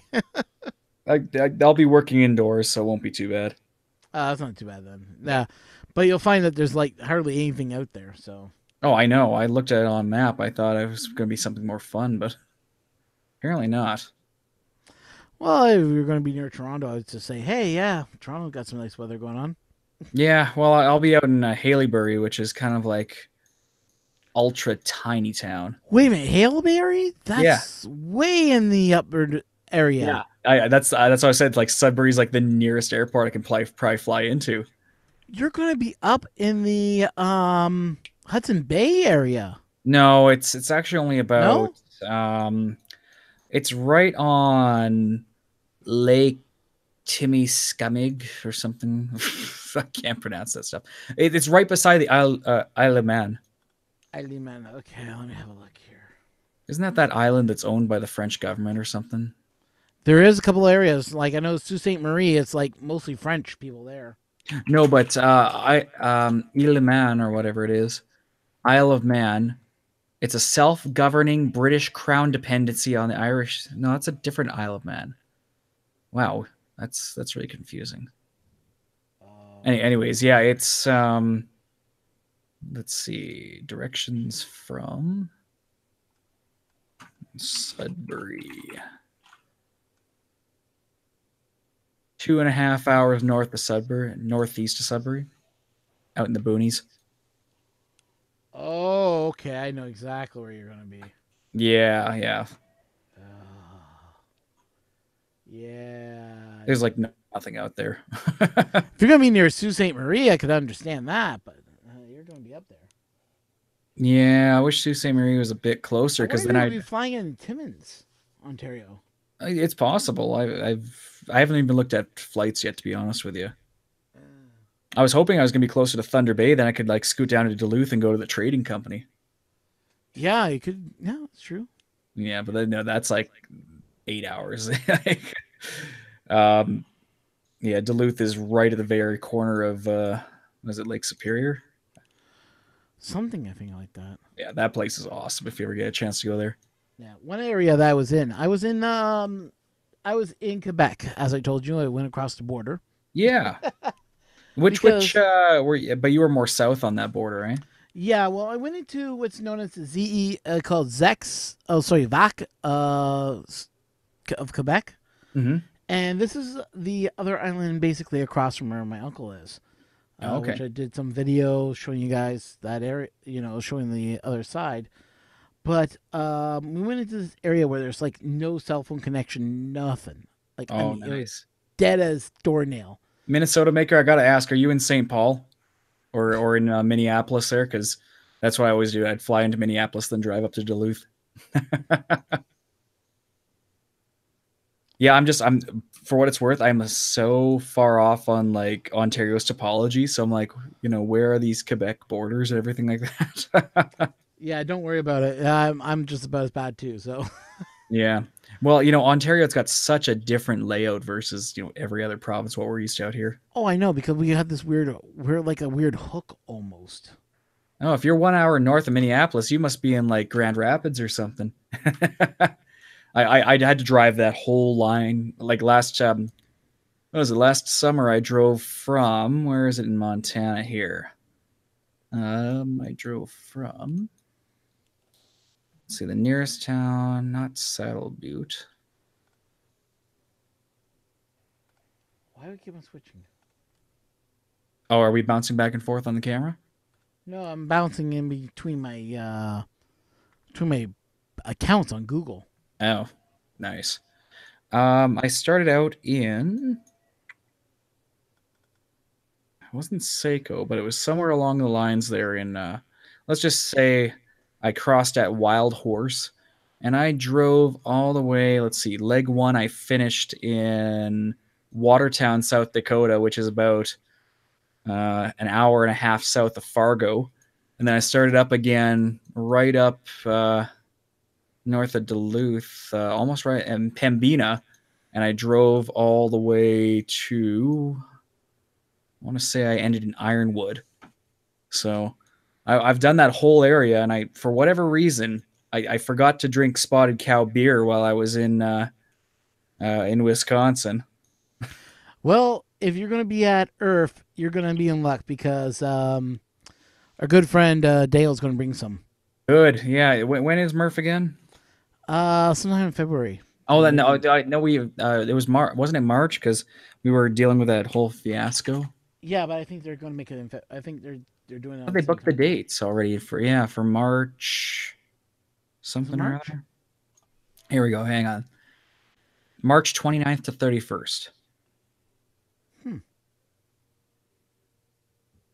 Yeah, if you actually go to their Facebook page and click the link, they actually explain the whole story of what went down there. So Yeah. Well, here's some pictures of just what we saw in my hike going across the Canadian border, as I like to call it. Because when you cross over to Quebec, it's like you gotta speak you gotta speak French, or else they won't even look at you right. really, Oh I thought yeah, they it's were more offended if you tried to speak their language. no, they get offended when when you try to speak it. If you Oh, can't speak it, and then you try to speak it, but they get offended even if you're Ontarian and can't speak French, they get offended. yep. That's so gorgeous. We have a similar sort of look when you head out to the Rockies, Yep. but yeah, it's just it's so much more diverse out your way. Yeah. So this is one area of it that you can get an idea of the rapids that are going down to this waterfall. Nice.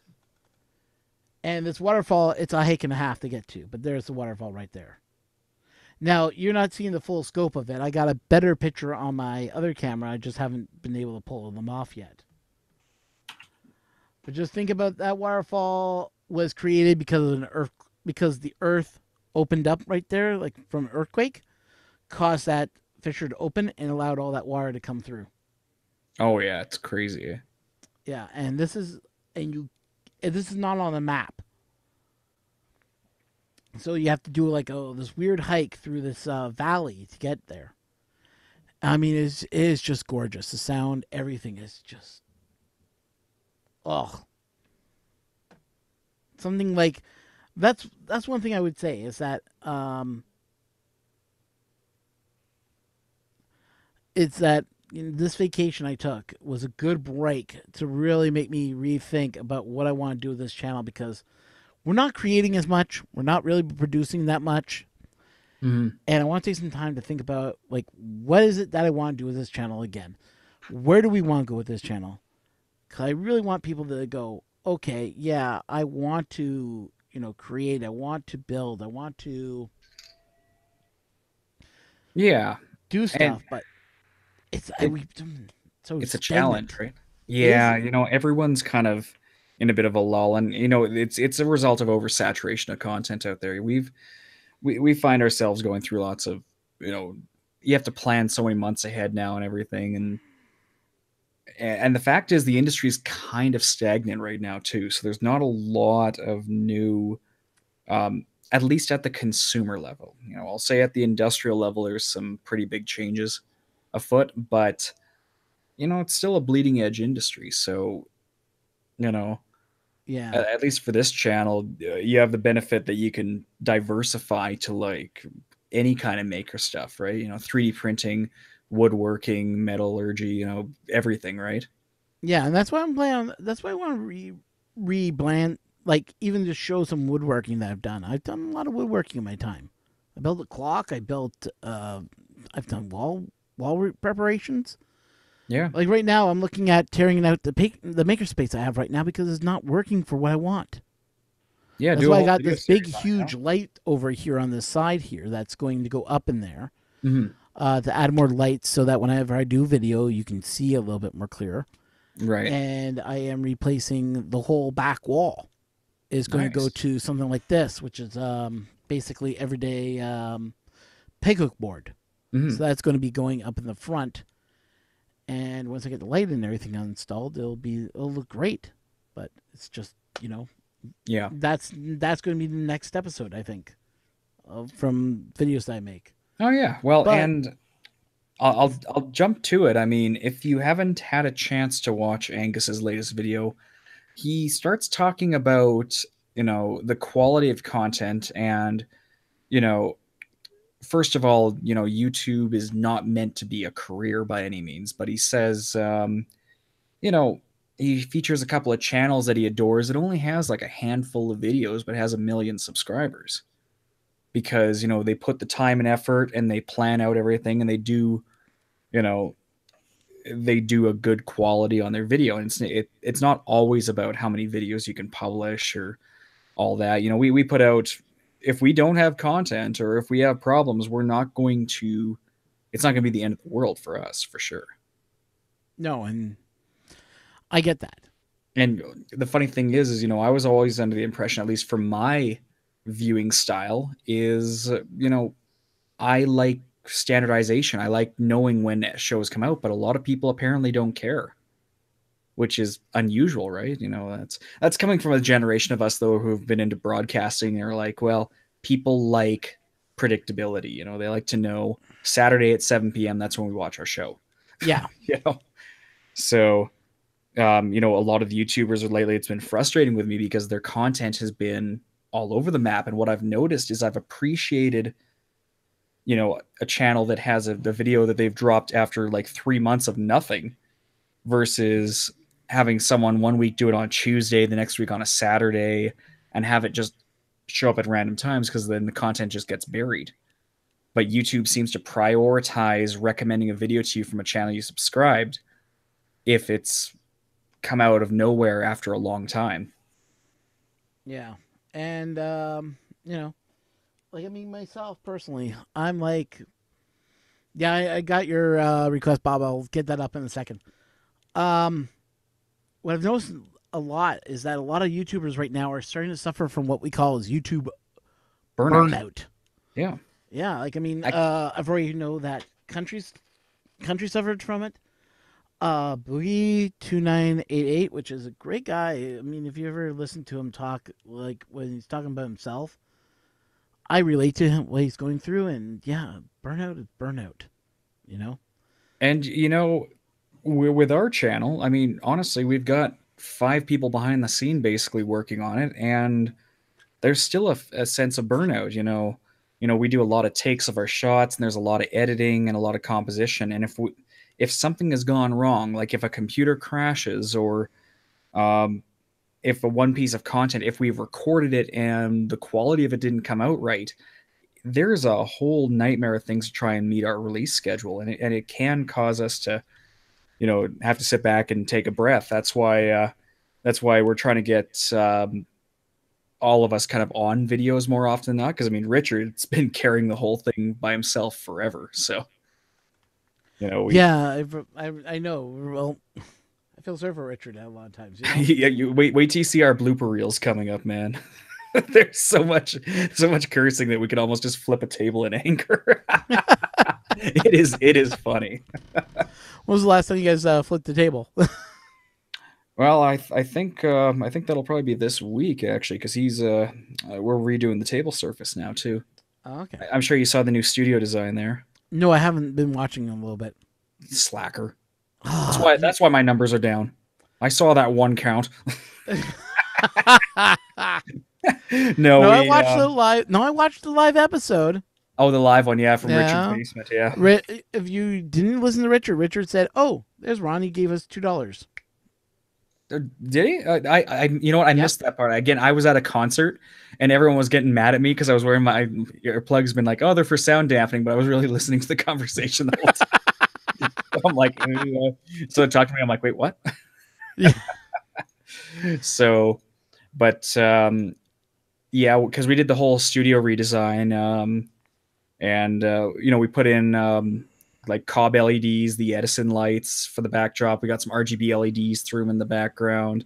And then the Nice. table service we've been working on, man, that thing, I threw my printer up to 300 mils per second on that table the other day and it nearly fell into pieces. Oh, jeez. Yeah, because the legs are, well, I mean, it's an IKEA desk, right? So the Okay. legs were just vibrating like no tomorrow. I like IKEA desks. They stand up to the test of time. Yeah, I won't lie. The new desk is still an IKEA desk. It's just a nicer surface. Yeah. Yeah. Um. Yeah, this is an IKEA desk. I got my stuff on right now, Right. and it's pretty sturdy, as you can tell. I coughed up the cash and I bought the Yorkville SD-1 audio production desk. Okay. It's like $500 retail or whatever, but it's been pretty solid. The biggest thing is I've got rack mount all across the front, so I've just got tons of power distribution on here. Nice. Oh yeah. Problem is this room is just smoking hot. Now it's kind of a reach now to reach the window. So I've got a server cabinet running beside me. I've got a NAS computer here. I've got my main computer. I've got all my equipment across my desk, and I'm marinating right now at 28 degrees Celsius in here. My basement's at 21.4. Oh, that's so nice. But 41% humidity though. So you gotta remember that. No, I still love that myself. I'm a humidity I got- guy, bear in mind. So. I gotta go and adjust my humidity to turn it down a little bit more. But Oh yeah. like around this time of the year, it's what is my thermostat at, and was it outside? So ranging now that it's dropped from 15 to 0, I can now adjust it to X amount of humidity now. So Yeah, you can trim it back a bit. exactly. And that's what I love about winter. Winter is so nice because it's all crisp, cold air. Yeah, here it's just dry. And then your lungs just hurt afterwards. Oh yeah, well you can hear the raspiness in my voice right now. It's just Yeah. it's terrible. Well, my knees are killing me, so that's also Ooh, yeah. yeah. Now, if you guys have never experienced Canadian weather, yes, we are Canadians. We are used to this. We complain about Canadians have 3 things we complain about. 3. Okay? And it's only 3. Winter weather, summer weather, and construction. Literally. Yeah. And out here politicians. That's all. Yeah, that too. Yeah. That's the Yep, we seem to complain more about American politics than Canadian politics. yeah, pretty much. Well, I mean, the influence here is it's directly impacting. Let's put it this way. I mean, we are our own country, but we feel the impacts regardless. It doesn't matter where we are. Yeah. It's like what one of my friends said. He's like, why do everybody else worries about our politics, yet we're the ones that vote these idiots in? I'm like going, because when you guys vote those idiots in, it causes reflux across the world. Yep. You have no idea how much one vote can screw up a whole nation. Welcome to the connected world, man. Yeah. That's what how it it is. is. Yeah. Yeah, we vote in who is it? Who's our prime minister right now? Pretty boy. Pretty boy, yeah. Trudeau. There you go. Yeah. I just wanted to let you have that one. I just wanted to see who you came up with. I was hoping you'd go with the Rick Mercer, Justin Poutine. Justin Poutine. Or no, back in the day, it was Jean Poutine. John Poutine, okay. Jean Poutine and talking to Americans. Yes. That was funny, actually, when he did that American, talking to Americans, eh? I think the most believable one was the metric time. That was great. The 10-hour day converted to metric time. Yeah. I think the best one had to be was the one that they ran into a Canadian. She goes, I live there. And they're like, no way. And they're like, you got to help us. Yeah, I'll help you. That's great. So Rick Mercer's like, I got this idea about an igloo in where was it? In Toronto. That's the first igloo ever built, and it's frozen in Toronto because Toronto's so cold. Okay, yeah, I can help you with that. That's amazing. They got the guy from Arkansas to believe that. Of course. State of Arkansas, one of their state heads. So he did a video that said, "Congratulations on Canada for Toronto having the longest frozen ever ice sculpture." It's like, oh my good lord, they believed it. Well, that's the thing is, I mean, well, at this point, we're getting to the point where anything's believable. There was a Beaverton post today that said along the lines of India finally agrees to crack down on CRA scams after Justin Trudeau threatens to come back, or something along that lines. And it was just such a beautiful, The they're beaver ton. the Beaverton, which is our version of the Onion. If you haven't read it, Yeah. So the beaver ton is truly fake news, yes, it is. but good fake news. Man, I love just finding failed prints lying around my desk. That I have no, I just collect this stuff. I don't know why. I'm really Because bad for. we want that awesome fail print that we can take to Murph and win the Murph trophy. Oh yeah. Do they have one for best failed print? Yes, they do. And I'm actually going No. to try to reproduce that my character I have on my Facebook page, the Sailor Moon that's all melty in hell. Oh, nice. I'm going to try to recreate her and bring her to Murph, so I can say, "Here she is," and just present it. I wish I And just hadn't have them screwed look at this it and one. go, "Ooh, this is scary." Yeah. This one was so close to being perfect, but it's just got way too much to clean up on it. Oh, But the a red shininess, browser, yeah, the shininess of that's that filament.ca red. nice. But it had some heat issues too. Like I ran a bit warm, so it melted and smoothed out and became quite shiny. But it also, most of the supports fused right to it, right? So Damn. yeah, and this thing's heavy. That was probably like a third of a spool, So Yeah, like I still have kicking around here. Let me just see if I can grab it here. So this is my box of white filament. I have very little left of it now. oh wow, So I'm going to be taking this. So I'm going to contact Ron and say, I need another box of premium white. $35 later. Yeah. hey Papa Top, if you're buying, that's awesome, man. Yeah, we'll be drinking. You want to buy? We'll be drinking. My But problem is I know so little about Indiana. All I remember once is my I had to do some business trips down there, and I think Indiana was one of the choices that I ruled out pretty quick. I don't want, just because I think it was like there or California or something like that. yeah, the beer, U.S. beer, is nice. Don't get me wrong, but it's light compared It to is, most but Canadian man, beers. is it cheap? Like you can drink yourself under the table just with persistence. Oh, I know, but It's just not as easy. it's not as fun. Listen to this, okay? My friend took me out one day. Friend found me. He's like, it's a land of locked. It's landlocked for sure. Okay. I'm not Yeah, sure. Indiana. Yeah, Indiana is quite landlocked. I mean, you go the northern edge. You touch on Michigan there, but then you're reaching into like that lovely part of Chicago that nobody wants to go to. Hammond. Yeah, my buddy actually, when I did this job in the U.S., he was on the other side of the line, and he started off down in that area. He was in oh I I can't remember which city it was. Like, it wasn't like Hobart or anything like that. But basically, it was we were like, oh, we'll go to this town, which is the closest to the site, and right away they're like, don't go there. Don't. You're better off to drive an hour into that area than actually stay in that area. Okay. Well, one area I got a little creeped out about driving through Detroit. There's some areas in Detroit you don't Yeah. want to stop. No, no, no, no, no, no, no.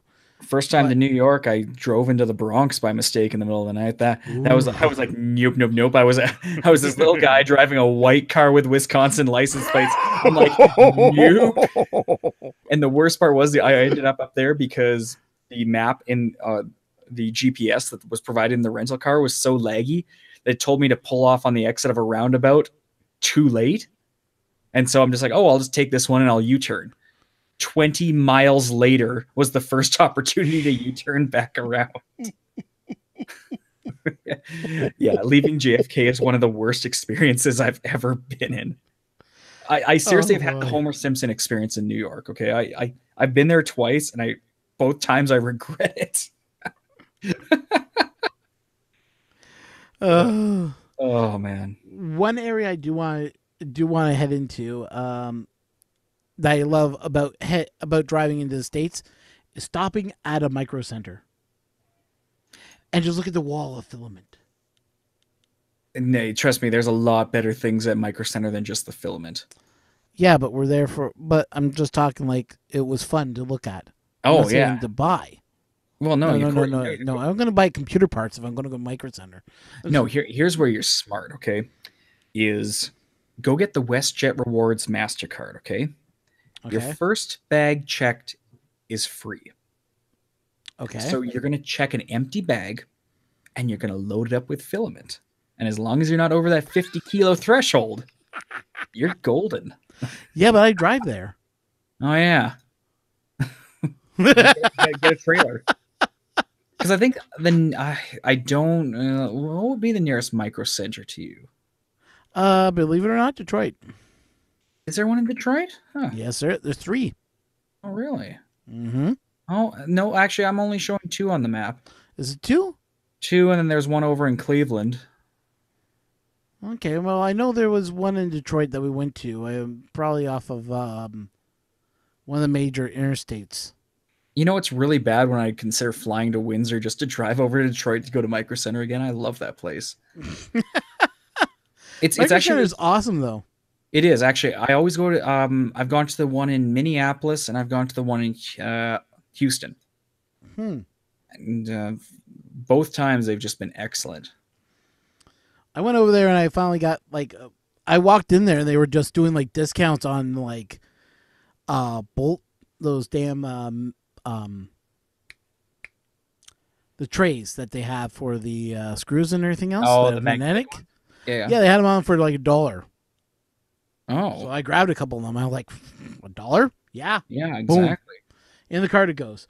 Wow, the Micro what I Center in Detroit looks sketchy.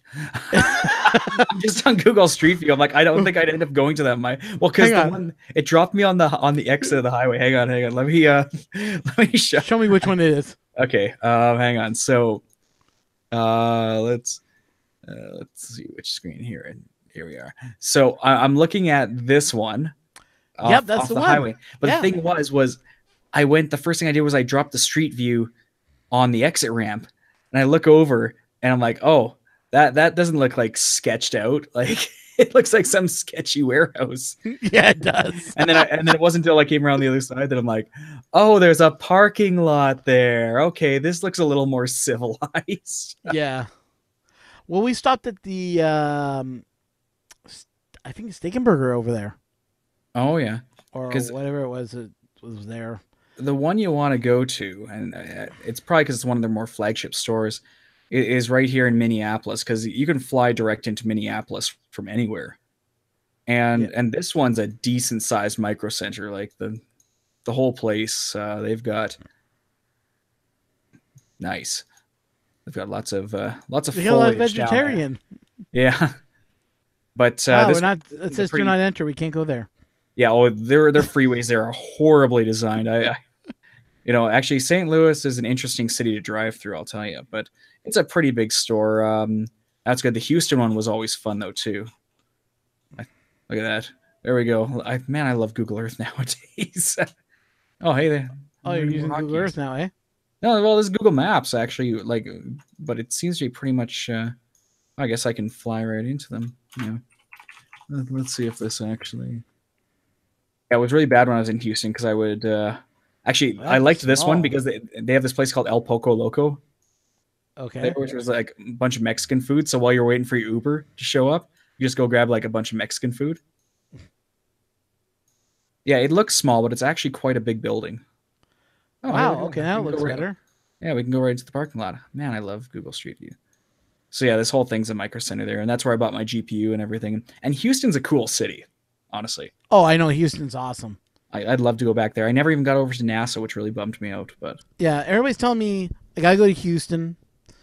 The best time to be down there is when they're like not Houston, but they also said go to Austin.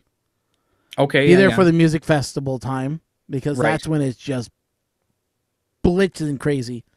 There's a bus that goes around through Austin during that time, and you buy this weird ticket. I forget how much it is, like peanuts, Hmm. and you board this bus.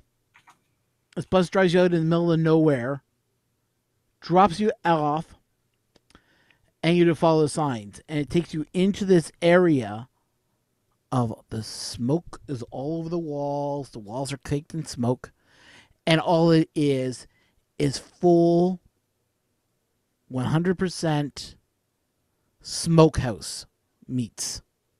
Really?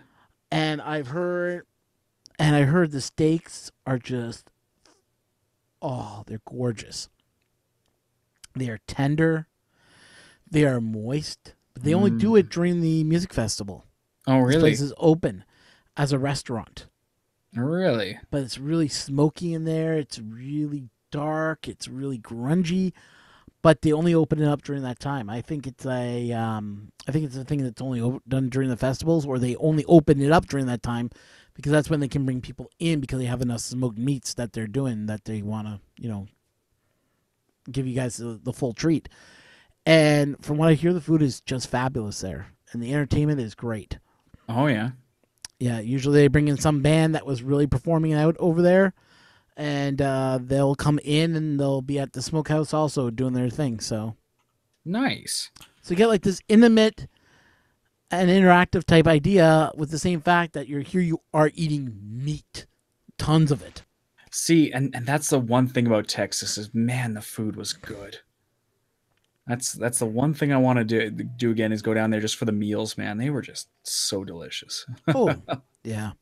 I've been told like if I want to go to Texas, I just contact a few of my friends and they'll be like, "Yeah, come out to this place, come out to this place, come out to this place." I'll be like, "Oh, crike," because I've met a lot Yeah. of people back in the day when there was Google. Does anybody remember the good old days of Yahoo chat? Oh yeah. I used to be in some of the Yahoo chats. Oh man, those things were great. Some of the people were friendly. They talk about anything and anything if you're talking about a certain subject. Hmm. And half of them came from Texas, so it's more like, hey. And I said, it's one of the places I do want to visit. Is good down to Texas. Hmm. See the Alamo. Check out all those little things. That you hear so much about, and as Canadians hear so much about and never get to see. So, The only thing I'm disappointed that I didn't have the 46-ounce steak at the Hyatt. I only settled for the 20-ounce. Well, oh, it's because the company was paying for it, and the 46-ounce was $96 US. how much was the 46? It was like, well, that was for 46. The 20 I Oh, got for 43 US. well, that's not too bad. Oh yeah, it was really reasonable. And I bet you just enjoyed that Oh, nonstop. oh yeah, well I was kind of stuck in Houston. I guess that's the nicest way of putting it. You're stuck Uh, there. well, I was doing some work down there, and because of the nature of Houston, you don't get a rental car there, especially if you're working downtown. Okay, is it So, just me or did your video just freeze? oh, did my video freeze? Still looks like it's going. I'm doing Oh, dance. there's the printer moving again now. Yeah. Oh, the video feed might be freezing up. I don't know. Yeah, it just kind of like paused. I thought, oh shit, did your Let printer just stop? me no, but let me turn off the living room lights and see if the let's see if the night vision is turned on or if I forgot to turn it on again. It's an interesting feature. It works when it works really well. When it doesn't work, it's like, well, what a bunch of junk. Rooms, living room. I think I hear the missus rolling around out there, so I'll get yelled at, but whatever. Actually, that light over top of it isn't even on these. Welcome to the world of having smart lights mixed with non-smart lights. I'm going to turn off those lights. I'll be back. Well, we wait for Brian to get back. Just let you guys know, yep, last episode. So I'm hoping you guys are enjoying what we've been putting together. I was hoping to get, like I said, I was hoping to get Daniel on. I wanted to get on also Brian. I was going to probably bring on John, but I did. If I knew earlier that Daniel was going to come on, I would have invited John. I do apologize about that. But yeah. because we could have had a good discussion about some of the stuff we've already covered in this show. But the problem is it's not that I don't want to end the show. It's just we're in a zone right now where I'm struggling with ideas here for the show. Well, it seems like we need to get into a community effort now, and actually do some collaborations. Well, it's not just that. It's like I would like to have these companies realize that, yeah, well, guess what? We don't pay for, a lot of us out here in Canada, the US, everything else. Our money is expensive. Our money does not pay for printers easily. Yeah, it doesn't pay for anything. I mean, and you have a lot of these companies that want to say that, we need you to have a website. Mm-hmm. Why? We have YouTube. That's how we advertise. But no, if you don't have a website, we won't send you anything. Yeah, we've had a few battles of trying to get that, and it's been interesting, shall we say. Ooh, that's a harsh light on that. That's the infrared light kicking in. Okay. I'm just fighting with it right now. Auto night mode. Oh, that's probably why. Let's turn off auto night mode because it's not working properly on this firmware. Let's turn off the IR cut filter, which should change that color. And then let's change the IR LED to on. Buzzing. Sweet. Yeah. It's actually still not that bad. Yeah, it's not too bad now. And I still have, let's see here. Let's go with turn off the table lamp, turn off the floor lamp. There we go. So that's pretty much pitch dark in that room. Well, that even looks a little bit better now, yeah. Yeah, it's just there was too many lights on there. And the camera is mounted to the top of my new extrusion right now with very high quality zip ties. Yeah, I can see that. Electronics. I just wanted to imagine an angle that I could shoot downwards and just kind of keep an eye on it because beforehand when I had this machine just vibrating. When it hits that light bulb, it's like... Oh, yeah. Which is funny because if I go over there and photograph it to our eyes, it's only glowing slightly red. The infrared on this camera is just impressive. Yeah. It is good. I'll give you that. Because I don't care about the color schema, right? So I can, if let's see, if I turn off the IR LED, that's still not bad with the room bleed, but you can see how bright the LCD is there, eh? Yeah. And let's see, I'll just turn off the other two lights. Okay, there we go. That's why I was getting a lot of bleed over from... Yeah. Yes, I know I turned off the lights on you. I'll turn it back on. I guess she went out grocery shopping and I forgot. That was nice of you. Wow, there we go. So that's just with the night vision LEDs. Yeah, that's not bad, actually. Okay, let's turn back on the floor lamp. Hey, Michael Castell. Thanks for coming in. Just let you know, last show. Yeah, that's right. We're calling quits for a little while until I rebrand and get rebranding and everything else done. I'm not leaving forever. I'm just joking. Jesus. Oh, now's my chance to shill my channel now. Oh, jeez. Now he's going to start X-Brave, Yeah, I've had my time on YouTube, man. I used to do like video game remixes back in the day, and I've got some very old videos from high school on YouTube. But we should do some stuff with the Creality stuff actually with those videos, and just like yeah. Oh yeah, because I don't know what's going on right now. If like someone lit a fire under their ass or something, but they are dropping like just tons of videos on how to do things, but they're doing them all so wrong. Mm-hmm. Yeah. I mean, I remember that one video of you showing me the lighter trick. I was like, no. Yeah, that was... No, that's not how you do that. Oh my God, you're only putting tape on it? Tell me he's going to put... He didn't put a freaking heat shrink on there. What the... Exactly. Yeah. Why is this our last show? Well, think about it, Red Light. Why not? But no, honestly, I'm taking a break. I got to do some stuff. I may be working Sundays now, so Let's just say this is your last scheduled show. Last scheduled show for a little while. Yeah, we're still going to still do the Let's Talks. Come on, guys. You know how much I love doing Let's Talks, where we just open this up and we all just sit here and chat and talk about anything and everything 3D printing and on. Yep. You know, like I mean, we go from that to video games to I think last time I did a Let's Talk, we had Richard came on Yeah. and we are talking about his company, how Naked Ape Productions failed, and how Richard Cleveland he decided to change it to his name, and it's even doing worse now.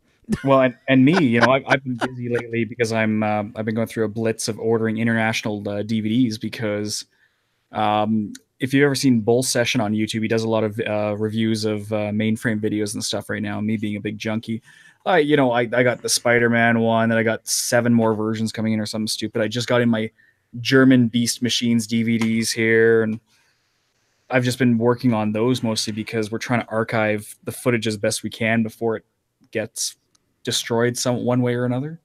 Oh, you mean from like oh, Like you think the video is going to get destroyed? Well, the original renders, like the rendering drives, are usually long gone. Right now, as far as I know, at mainframe, anything that they have for master reels are all on Type A reels. Uh-oh. Yeah, so they're good quality, but they're still analog, right? Yeah. So when you have a CGI show, any kind of grain and degradation of it can impact it, right? And Yeah. all of these shows, with the exception of Spider-Man, I'm going to see when because I've got Spider-Man. I've got several DVDs coming in from Australia, and I've got I think one coming in from the UK. Mainframe primarily produced all their shows in PAL, so I want to get the PAL DVDs so I can get the native frame rates versus the frame doubling from the US. Yeah. Right. Try to maintain those versions, but it can be a crapshoot. In the case of these Beast Machines discs, these ones were from Sony in Europe, and they look like trash. Honestly, they actually were scanned from film. But the Beast Wars one that I got for the season 1, the video quality is just buttery smooth. I don't know where they got these from, but the titles are all in native German, and it doesn't have any of the credits in the opening, and there's no credits at the end of the show. Ooh. Yeah, so it's like they had master tapes, and the quality that just came out of them is impressive. Nice. Right. And I'm trying to do this because we got robbed on Reboot. We still haven't had a proper release on it yet. No. The show got close. ADV got the rights to it and put out all the DVDs for the 3rd season, but that was about it. Yes, and even those though, still they were scanned at the NTSC rate, not at the PAL rate. Yeah. So I've got a set of Reboot season 1 and 2, which were, I think, scanned off broadcast masters in Russia. And they are like, the episodes are mixed bag. Some of them are really sharp, some of them aren't, but it's noticeable. It's so noticeable over the discs. When Shout got the rights a couple of years back, 2010, 2011, I was working with them on the DVDs, and they had a scanning error. So they scanned them in from the master reels at the wrong frame rate. And so they tried to fix it by duplicating the audio in weird spaces. And so it's at the right pitch, but it's playing too slow. Yeah, and it has some issues, needless to say. So I've almost got a full shelf of all these mainframe products now because I'm trying to find the best samples of each type to try and pull it together, because we're kind of blacklisted at Raymaker right now. It's bad when they deem the fan group as a hate group, because we dared say their reimagining of it was absolute trash. It was trash. Yes. But I sorry, go ahead. I was just gonna say, I remember when Shout got the rights for Undergrads, I like whoosh. Ended up owning that, and I remember a lot of people calling our store, "Are you guys going to get more of that in?" And we couldn't get any more copies in. We were like going, like we were we were calling our distributors at, and this is when I worked at Future Shop. Here I am talking with a Shout head VP for ordering with Shout with my boss, with my general manager on the phone. And we're like going, when are we getting these undergrad DVDs? I have thousands of customers asking for them. What's the holdup? Mm-hmm. Shout's line, believe it or not, it was MTV pulled the plug on it last minute. Yeah. I mean, I do have the DVD release. I can't remember who made that one, but I do have it in my behind me here somewhere. I can go check. Yeah, it's from Shoutcast. I remember that. No, I think this was from before. Hang on, before? Let me see what I got back here because I know I've got the Mission Hill ones. Hang on.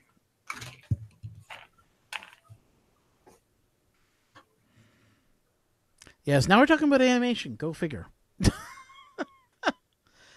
Beast Wars was interesting. I was not a fan of Beast Wars, believe it or not. I liked it, but I was not a big fan of it. Because some of the episodes were just so dumb. The Beast Wars series. It was like, how can I say it? It wasn't that it wasn't impressive. It was that, okay, here it is, a black screen, and then there's a character. Some scenes just look like they just went bloop bloop. There, done. That's the scene. It just didn't look right in some ways. Like there was no background to it, and it just. Now, mind you, that was in the later seasons. In the earlier seasons, they were taking a lot more care. I think in later, they're just getting bored with the show and they decided to put it whatever they wanted to put out there. But I think I could be wrong. But we can ask Mr. Baker because he seems to be the big fan of Beast Wars. He can go through that all. But since I have control of the cameras, let's have a look what's going on in his neck of the woods. So there's his camera with the IR going on in there. Yeah, I agree with you, Michael Costello. It's true. You know, we look at these old shows and we just go, yeah, it could have been better now. But you know what? In all honesty, a lot of these shows were put together on... I remember this the good old days of the Saturday morning cartoon. Let me go back to me. You know, Saturday morning cartoon. When we would go downstairs, you know, in the morning, you turn on like one of your favorite channels. Either it's ABC, CBS, or I forget what the other one, NBC. And it was just cartoons plastered from 8 a.m. to 12 o'clock. Cartoons plastered on all channels. And I remember flipping through channels watching every cartoon when I was young. You know, like Bugs Bunny. Yeah, Bugs Bunny, He-Man, She-Ra. What else was on there back in the day? But yeah, we used to have thousands and thousands of weird cartoons. Yeah, Bugs Bunny, Transformers, Spider-Man, X-Men, the Fox version, which was not bad, the Fox Kids version. What else do we have? Yeah, flipping between channels because either one channel will have one thing on, then another channel will have another thing on. G.I. Joe. I was not a big fan of G.I. Joe. I didn't mind it, but I was not a big fan of it. Oh, speaking of retro. I got something here that'll make you guys cringe a little.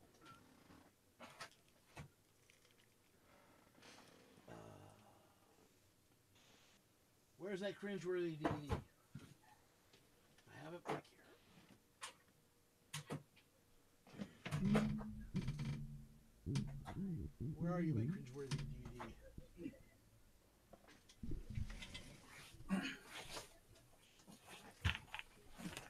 DVD? I got something cringeworthy for you. To get his headphones on. You know what the worst part is I found every single one from that perfect four show run except for my undergrad's disc. So I got Oblongs. Yep. Clone High. Dice. Mission Hill. Mm-hmm. Just could not find The undergrad set. Mission Hill was an odd series. I liked it. It grows on you, and part of the reason why I'm a terrible person and enjoy Teen Titans Go is because Robin is voiced by Kevin French. Oh, the same guy that did Mission Hill. Yeah, that did the younger brother, the nerd. Yeah. Yeah. I should check this set. Is this the because when they released Mission Hill on DVD, it suffered from the same issue with undergrads, which is MTV wouldn't give them all the music licensing. Ah. Yeah. Whoa, interactive map of Mission Hill. I haven't put any of these discs in my computer. So when did this version come out? Man, these cases were always terrible. 1960s Astro Boy. Oh, good lord, yes. I remember Oh, watching that. that's a rough ride. That Da one. da da da da da. Astro Boy, Astro Boy. Yep. Okay, so this is how amazing Canada is. Okay, now I bought this copy of Clone High at a pawn shop. If you've never seen Clone High, you got to see it, right? Now, Ron, do you remember what the TV rating of that show was when it came out? 14A, if I remember correctly. Yeah, like it was late at night, right? Yeah, it was part of the Teletoon After Dark. Right. The detour and all that, right? Yep. It got a G rating on DVD. Oh boy. I have no idea how. G in Canada is like okay for toddlers. Yeah. And meanwhile, like JFK is half the lines like, let's go make out. Yeah. You know, it's such a treasure of a show if you I have think there's one line where he goes, I declare we have sex right now, or something. Like, whoa, she's okay. It's such a funny show. Oh man. Oh yeah. Well, how about I'm gonna scare you. I happen to have the Voltron Nice. with Spen. If you remember Spen's voice, oh man. Me and my friend, we sat there, we tried to watch it, we are like going, this does not remind me of my childhood years.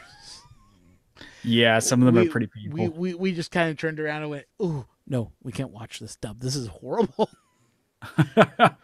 There are some rough ones, that's for sure. Oh man, there's some bad voice work. You know. Well, you want to hear bad voice work, you got to hear the reboot Russian dub. That tops the list for like unenthusiastic dubbing. Oh, that bad, eh? Let me see if I got one here.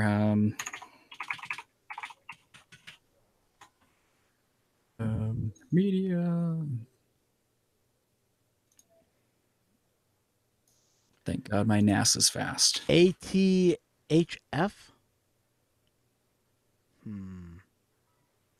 Don't know what that is, but no. I missed out on Space Ghost originally. I've actually been seeing so many like promotions for it lately that I might actually finally give it a go. Oh, Space Ghost Coast to Coast is the rumor is they're going to bring it back. Yeah, that's what I heard. Yeah. If they do, that would be a scary show. Mm-hmm. Begin with, it was a scary show to begin with. Absolutely. Some of the stuff they got away with, I was like, ah. Let's see. But apparently, the Cartoon Network is going to go one step farther for in the States rather than here.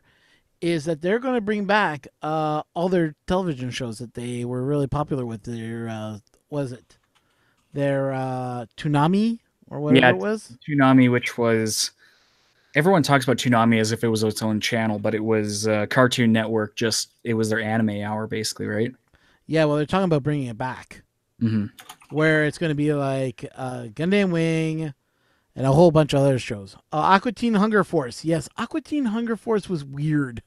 It was a little outside. I was in a weird generational time where I was too late for Ren and Stimpy, but too early for Aqua Teen Hunger Force, or too late for.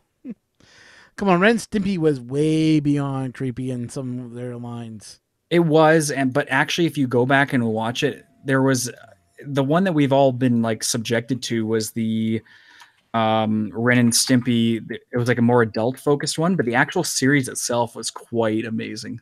Oh, I have the original series. Trust me, I know exactly what you're talking Yeah, about. Ren and Stimpy Adults Party Cartoon. It was called, and it was Yeah, just kind of like they brought it back in the mid 2000s. It was really weird. yeah, it just wasn't good. Yeah, see, like I got into like Drawn Together and Oh, a Drawing couple of Together, that was weird too. that was such an odd show, but it grew on you. Yeah, it did. I never got into Stripperella Nope. because it was on a weird channel and it was just yeah. Well, part of Spike TV's Yeah, it was on rebranding. Spike TV. Yeah. Oh, Yeah, which that yeah, they're gone now. are they gone? Oh yeah, Spike recently got bought out by Paramount and became Paramount Network, and it is probably the worst cable experience you'll ever go through. They don't actually have any television sponsors, so all their commercials are just segments from other shows, and they're the same commercials for hours. Okay, Are You Afraid of the Dark? Definitely, yes. Yes, that was a Um, great show. which was Canadian, Yep. and where is it? Let me just see here. What's his name? Ross Hull, which was the nerdy guy from Are You Afraid of the Dark? He's a weatherman on the Weather Network here. Wow, you weren't kidding when they went downhill. Yeah, it's very different. Yeah, like they have the Ink Masters, Bar Rescue, Lip Sync Battle, Bevelator, which I have no I idea have what that that's channel on. because we watch Bar Rescue. I won't lie. It's a guilty Okay. pleasure. So Art yeah, of Ink, Cops, I Am, Ink if Master Angels. so if you grew up on our Are You Afraid of the Dark, which you can see the younger version of him in the center of the screen there. This is him now as a weather forecaster. Oh my god. Yeah.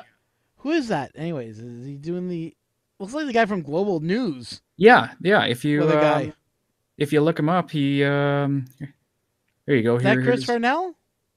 yeah, Yeah, it's Chris Farnell. Okay, yeah. yes. Let's see here. Yeah, because hang on. Yeah, Chris Farnell. Oh yeah, no, they brought in. Eh, here you go. Here's Ross Hall. Here he is. Oh, okay. Yep, this is. I guess they're a bunch. Like he was doing the Weather Network for a while, Okay.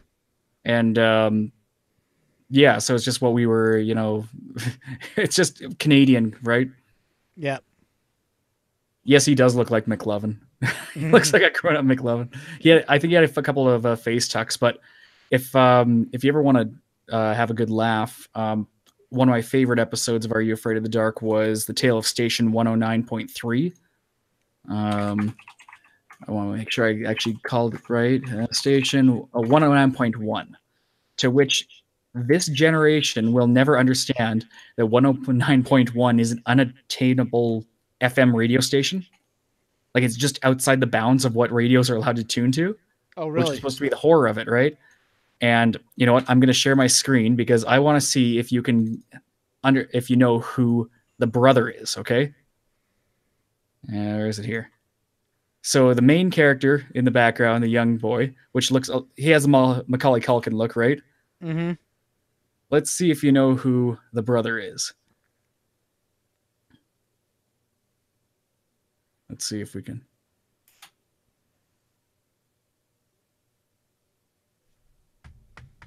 It looks familiar.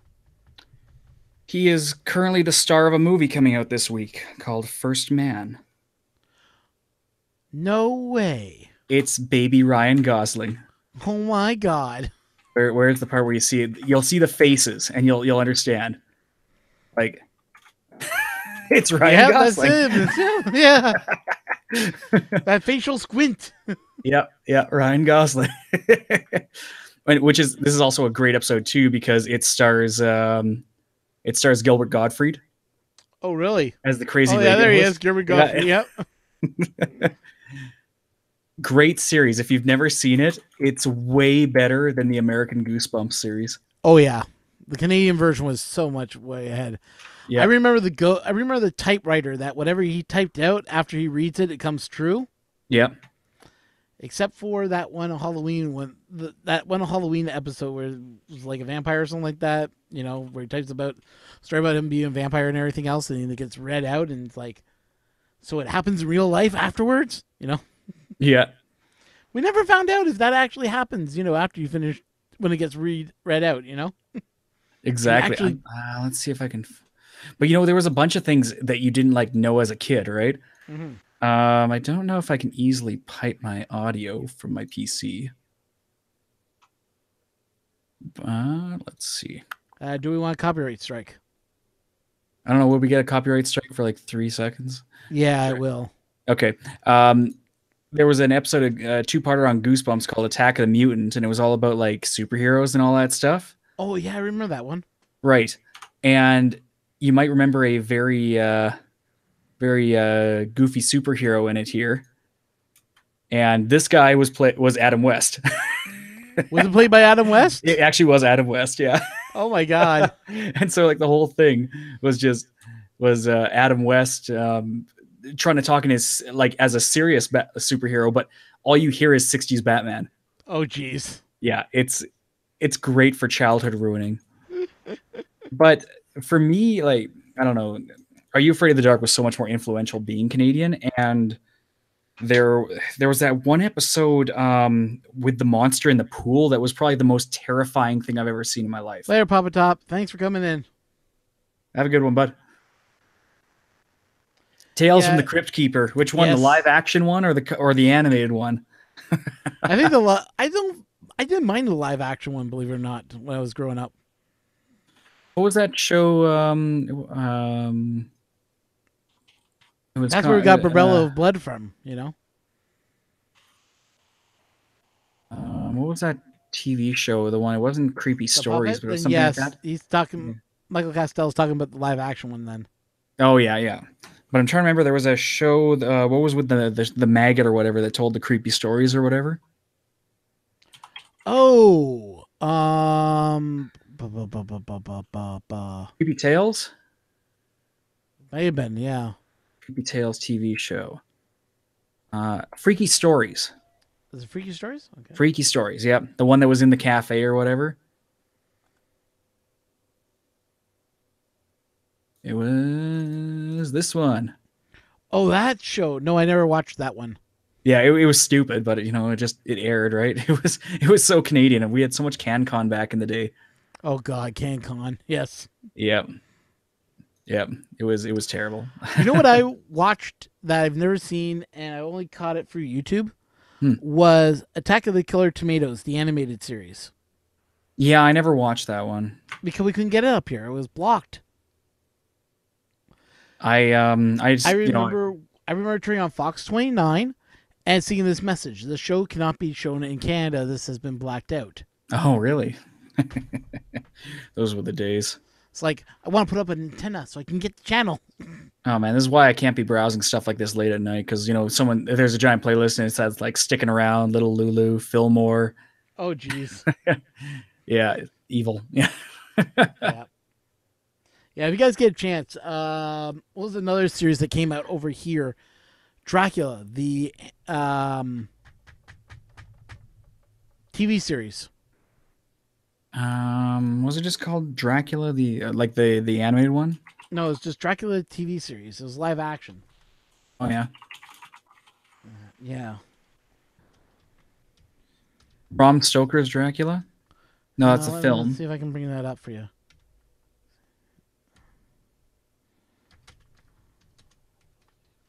Gargoyles and Street Sharks, yeah.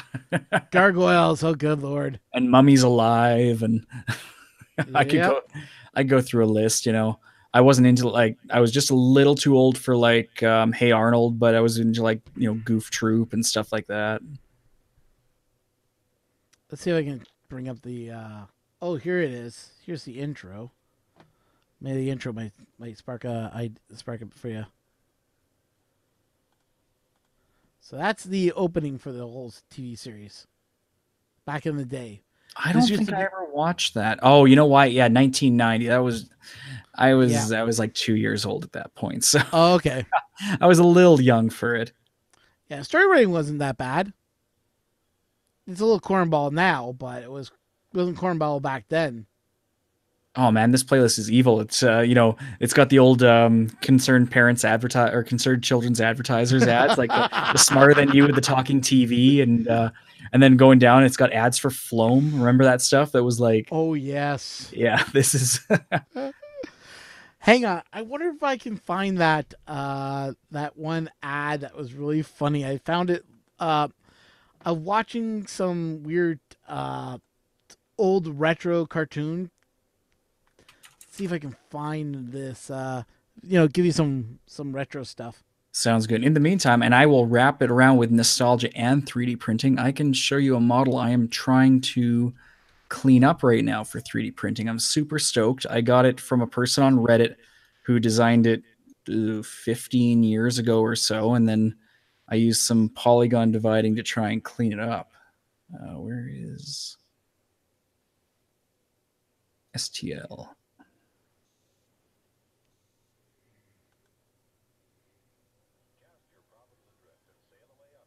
Hopefully my computer doesn't completely freeze up on this. Each STL is about 300 megs, so. Okay, I got one for you. All right. Let's go to the full screen here so I can share it. Okay, you might recognize this, or you might not. Let me just pull it over so everyone can see it. Oh, yeah. I've seen that global ad. Remember when it was Can West Productions? Yep. Actually, Can West was still running up until recently, too. I think they shut down like about 4 years ago. Oh, did they? Yeah. Sweet, I broke Blender. Let me try opening it again. So here's some weird, like these weird things that you would see at the end of all the episodes, Oh, yeah. Like Dildo's classic curves. Yep. Dildo's like... Okay, let me add the modifier again to him. I'm just going to say I sometimes really, really, really do not like Blender. I know Dark it's the Shadows. best. Dark Shadows. Do I remember Dark Shadows? Rings a bell, Rover. Come on, get out of there. There we go. Okay. Alan Thicke. God.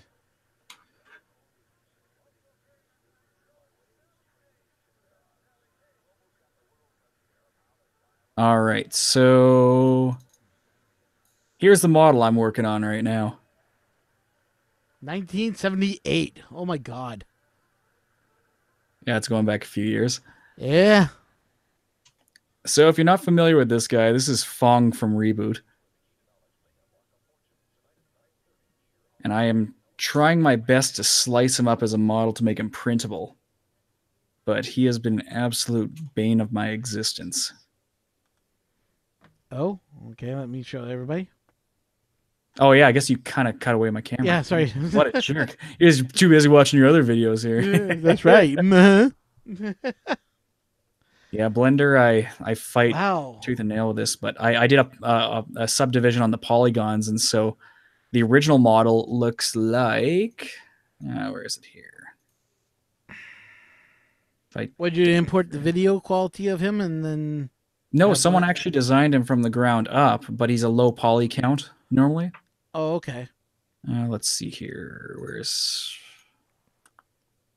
modifier? Okay, let's... Can I turn it off? I'll just delete it. So he was actually much lower polygon by comparison. But if you ever have a low poly model you want to kind of clean up and make it intelligently smoothing out the model, you can, in Blender, add a modifier called subdivision surface, and it'll subdivide it and smooth it right out. Oh, really? So all of a sudden now you've got more detail, and you can actually, hopefully this doesn't break it, but you can actually go and add additional subdivisions to it. Let's try 4, and this may or may not completely lock up the application. Okay, it just decided to shoot itself with the plugin. The plugin itself crashed. That was impressive. So, doing the dance with this program. Yeah, it's pretty much freezing up Blender completely because it crashed again. Yeah, I can see that. But it overwhelms Blender. So, but if you do it right, you can get a lot of detail on curved surfaces while retaining the sharp edges. Okay. Yeah. Cool. You're just gonna keep Whoops. looping that ad now, aren't you? No, no, I'm trying to go into this so you can see some of the stuff that Retro Amy Ontario picked up. Hamster's Adventures on the Riverbank, also known as well, it was called Tales from the Riverbank, wasn't it? Yeah, Back in the day. Yeah. and then they brought it back with a new cast of animal characters. So it was really bad. Yeah, the final straw was when they went like full guinea pig. Oh my god. Knight Night Rider Rider. had a anti-marijuana ad. Oh, everyone had an anti-marijuana ad. PSA, yeah. CTV News. Yep, C Pulse. Yeah. You want to stay off Retro Ontario. That's the most addictive page to watch. I love Retro Ontario. Remember this guy, Tarzan Dan? Dude, Tarzan Dan is still hosting radio he's in Wisconsin now, I think. Is he in Wisconsin? Tarzan Dan, because he was in Calgary for a bit. Oh, jeez. Which station's he now hosting? Oh no, he's in Calgary. Tarzan Dan. Oh, is he? Oh, Yeah, he's jeez. afternoon drive on Q107 Calgary. Oh, jeez. The one I was thinking of is Nicholas Pickles from Video Arcade Top 10. Oh, God. Video Arcade Top 10? I used to Yeah. watch that as a kid. Well, I used to watch it because I wanted to know about the new video games, like what's Yeah, coming out. he's now in Buffalo on Kiss 98.5. Oh, okay. I can probably get him because I can get Buffalo Station. Not a problem out here. Yeah, nickatnight.net. Okay, that's an in. Let's Have see, is you this ever- going to ruin my childhood? Have you ever watched Global TV's Night Ride? No, I don't think so. Oh, this is kind of interesting because Global's now got rid of all their shows. So this had fancy jazz music in the background while they would drive out throughout. Oh, drive around Toronto. Yeah. And it's really nice stuff too. I mean, if I could pipe in the music, I would, but I get a copyright strike, unfortunately. Yeah. There's some interesting older stuff like that. Like if you ever look up the video of the guy who was, I think it wasn't for Super VHS, but it was for like digital VHS or something. They shot New York in 1993 in high definition. Ooh, 1993 in high definition. New York 1993 in HD. Let me see. Okay. It was from digital VHS. Yeah, so I'll send you the link to this in the chat, and you can watch this at your own leisure if you want or whatever. But it was shot in 1080i, I think. Oh And wow. everything looks like it was shot today. And then you look at the people's outfits, and then they start showing, the Twin Towers and things like that. And you're like, this is eerie. This is not at all today. Yeah, But the colors just bloomed on it. Yeah. Retro Ontario, you can have so much fun looking on their website. Oh man. Well, and It's you know addictive. about them, eh? You can mail them all your old VHS tapes, and they'll cut out all the commercials. And Well, some of them they kept the commercials because the commercials were so classic. oh yeah. Well, a lot of people too just recorded like 8 hours of TV, right, and then just kept their cassettes in their basement. Yeah. I wish I had some of my old stock because I remember some of the pizza ads that were out back in the day. I They were have bad. I have a bunch of VHSs in my storage locker from I want to say 2002 and 2003 when YTV finally got all the Funimation rights for the Dragon Ball Z movies, and they aired the Dragon Ball Z movies dubbed for the first time. Ooh. So I've got a bunch of VHSs of those where I actually, recorded them and then pulled the tab, and I recorded them in SP. So I got to go back and check those out. Yeah. Oh my God, CKVR Channel 3 in Barrie. This was See, this is one of those channels that got bought up like 8 times over their course of their lifetime. Oh yeah. See, for me, I grew up on the West Coast, and so I got what are those like all the channels from Spokane and Seattle and stuff. Yep. So for me, I know all. Oh man, signing off and signing on. That's something they really need to bring back. Yes. I mean, there was something kind of amazing about turning on YTV in the morning, seeing the test patterns, and then they'd always open up the day with the bilingual O Canada. Yep. And you can still find that actually on YouTube. I think Retro Ontario actually uploaded it. Yeah, But they it's do. like problem was like for the longest time I only knew the bilingual version, and to this day I'm still really bad at singing that. And then people get mad at me because I'm not singing the proper new national anthem. Oh, of all of us, command. Man, every time I watch a hockey game now and the Americans do it, you see they stutter. They're like, "Uh oh," every time. Yeah, if you go look up the original "Oh Canada" theme, it's "All Thy Sons Command." Hmm. It used to be "All Thy Men Command," and then it was "Sons," and then it became It's now in all of us command, yeah, which is a very awkward thing to roll off the tongue. But you know, we've had a weird thing in Canada where they just changed the rules because of a few complaints, and we had it a couple of years ago with Dire Straits' "Money for Nothing" because the first complaint in 30 years about some of the verbiage they use in the second verse of the song, and you know what it is. They Someone got offended, and so they said, "All right, it's banned from radio." So you don't really, hear it on because the yeah. I still hear it every so often. Yeah, but they censor it now. No, they don't anymore. They got around the censorment. Did they finally? Because I know Yeah, it's a pretty low penalty. So yeah, it's something to do with that. The Canadian government considered it not a. Michael, have you looked at the have you been reading into the archival efforts lately to try and pull back all those Doctor Who archival footage? It's impressive. There's some really cool videos on YouTube about guys driving around every single BBC broadcasting station they can find to see if the tapes are still there because they're long lost. And there was one recently where they found, I think it was in Africa somewhere, one of the BBC stations down there, and a guy had just purchased the land rights. And part of the land agreement was to destroy all property that was left there by the BBC. And so he was a day away from torching the booth when the BBC staff were able to make it out there and recover 2 or 3 lost episodes. They were sitting Really? in film canisters. Yeah. Wow. Here's something about Doctor Who, as I've talked about last time, but I don't know if you were watching it last time. We were watching the episode where like one of the stations got overrided and they had Oh some yeah, guy in yeah. a rubber mask of Oh yeah. yeah. We did that whole night. Yeah. that was we were pretty tired that night, but Oh, we were, but you got to yeah. admit, I bet that was that vision. You'll never leave your head. Hmm. Spank, spank.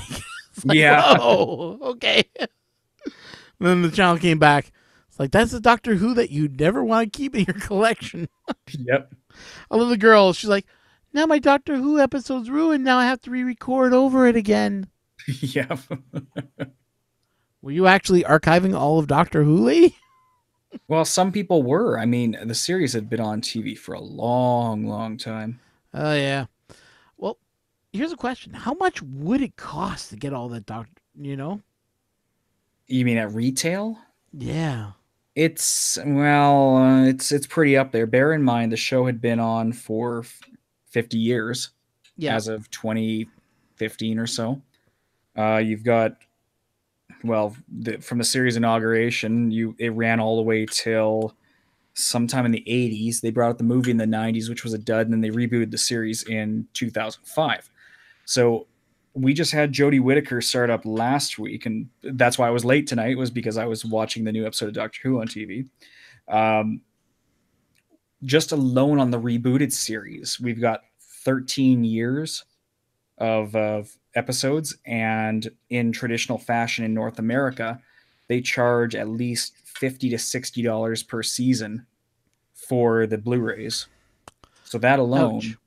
yeah, that alone, you're up around $700, Yeah. $700-800 just for the new rebooted series, and then you've got another, like, you got all the specials and the anniversary special and the Christmas specials. Yeah, it's costly. Yeah. But the here's the my fact, question. Like, I mean, was Doctor Who. See, I thought Doctor Who ran longer than that. I thought it ran in the 90s. well, there was one movie in the 90s. Okay. Yeah, the last Doctor, his run ended at mid 80s. Okay. Yeah, What I'm about just Doctor Who that wear the scarf all the time. What was his? Which one was that one? Late 90s, like early 80s. Well, late 80s, I guess. Hang on, say that once more. One of the doctors always wore the scarf. Oh, that's you're thinking of Tom Baker, which was the fourth Doctor, Yeah. and he was Everybody in the called him the 70s. best doctor. He's a very charismatic Doctor. I agree with him. He's one of the best classic Doctors. Yeah. Actually, he's probably the best classic Doctor because he was a very and he had the longest run up until recently as a Doctor. Yeah. That's what I thought. And now we have this new girl who's the doctor who I don't have any problem with her being a female now. Yet a lot of fans do. I'll be honest, she's probably the best part of the new series. I have some concerns about it, but the people that I would discuss it with would quickly turn it into an accusation of judgment. But it's good. It's a very good series from what I've seen so far. Like the episode tonight was great. The thing is, I don't care for about half the characters in the new one.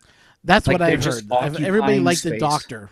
Everybody likes the Yes. doctor except for the cast. She's good. The dynamic of the son or the young guy and his stepfather is actually pretty good, but it's also very slow.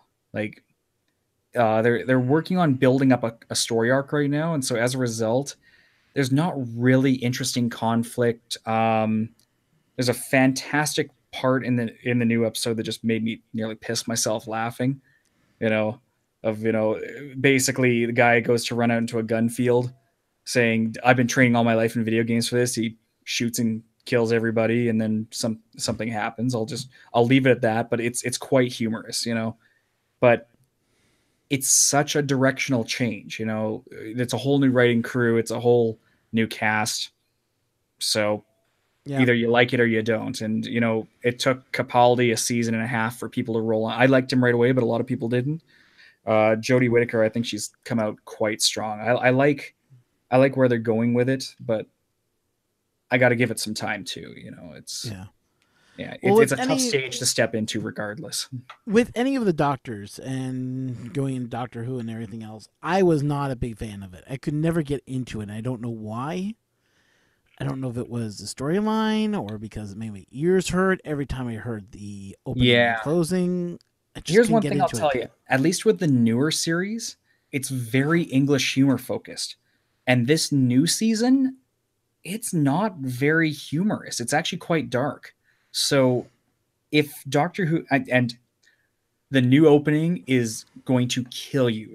The sound is the most theremin whining I have heard in decades. Okay, so make sure you just mute it the moment you see the animation. Okay, but the rest of it, it's a very dark and I'm gonna say globally relatable storyline. Like when you had Matt Smith in there. The fact that he's referring to as a like a cream cookie as a jammy Dodger is not something that makes sense here. Or when they're going, they want to go out for crisps or whatever, right? You don't think of it as potato chips, right? It was always a very English series, and now it's kind of they are changing their focus. I think their latest episode they were credited as shooting in Africa, which is very unusual for Doctor Who, right? Mm-hmm. So it's worth a shot. Maybe they're doing it there for the change of atmosphere. Exactly. For the change of the show, because the show is literally going through a really big change.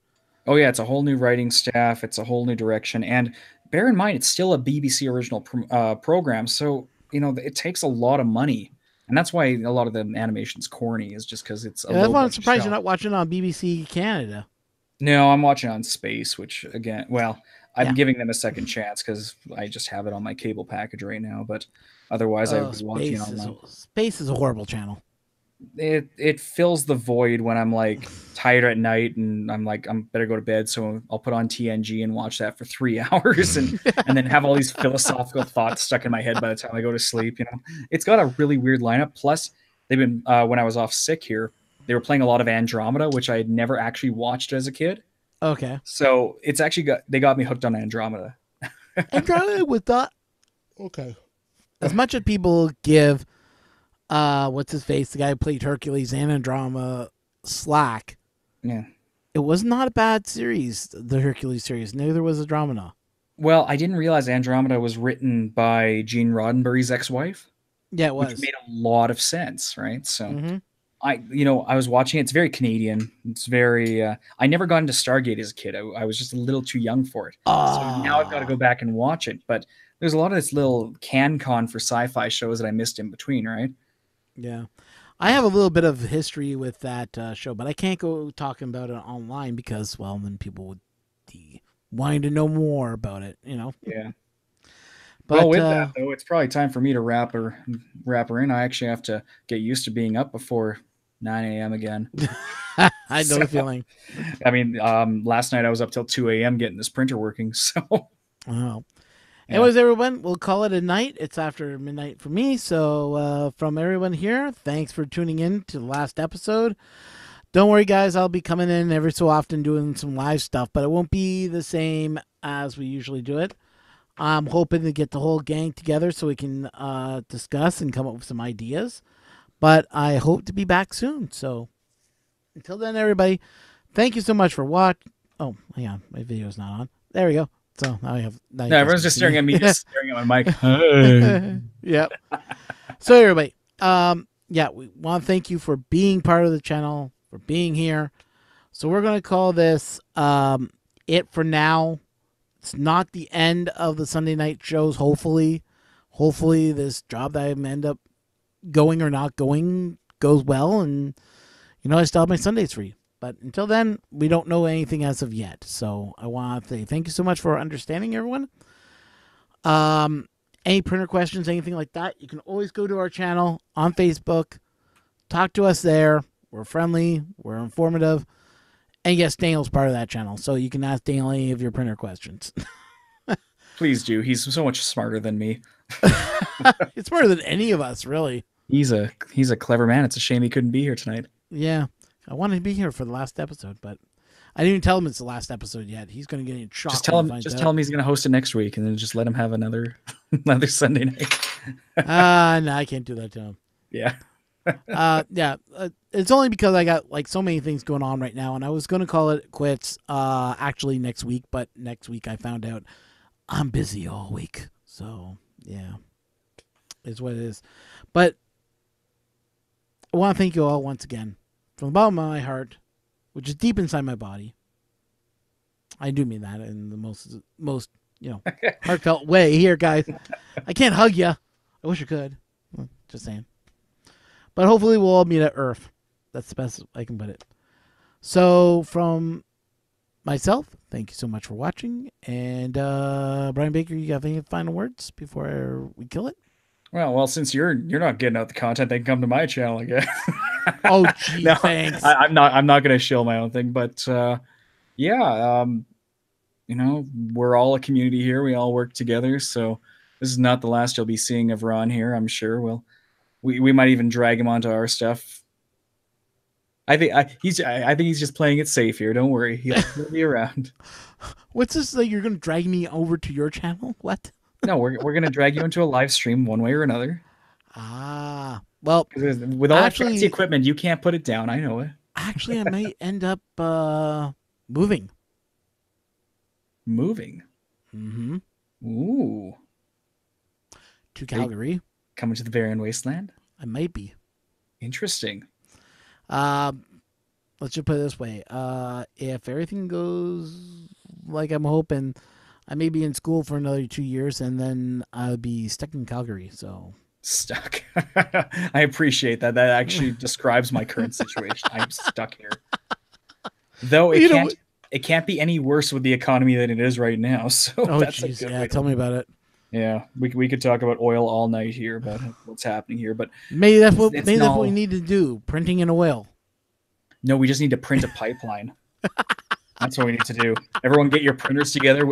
It needs to be a minimum 12 by 12. So if you got like 300 by 3, like Creality CR10s, I'm pretty sure we can do this on a budget. You know what we do? We'll bring our printers. We'll rig our printers to do metal printing.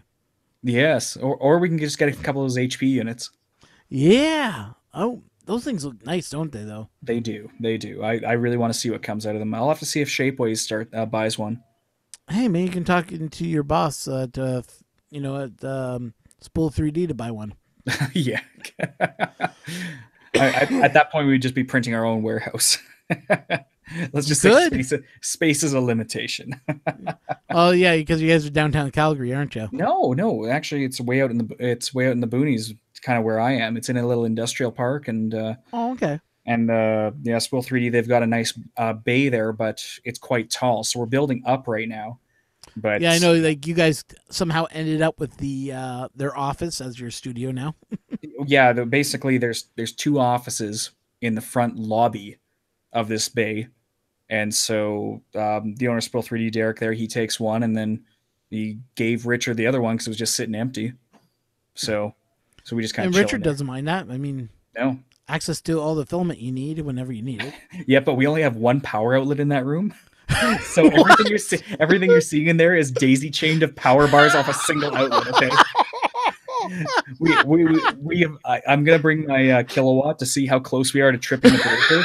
But according to Derek, we might be on the same loop as his office too. So, so we don't know. Oh crap! I'm gonna get Richard to shoot a behind the scenes there, but you'll see how many power bars we have daisy chained.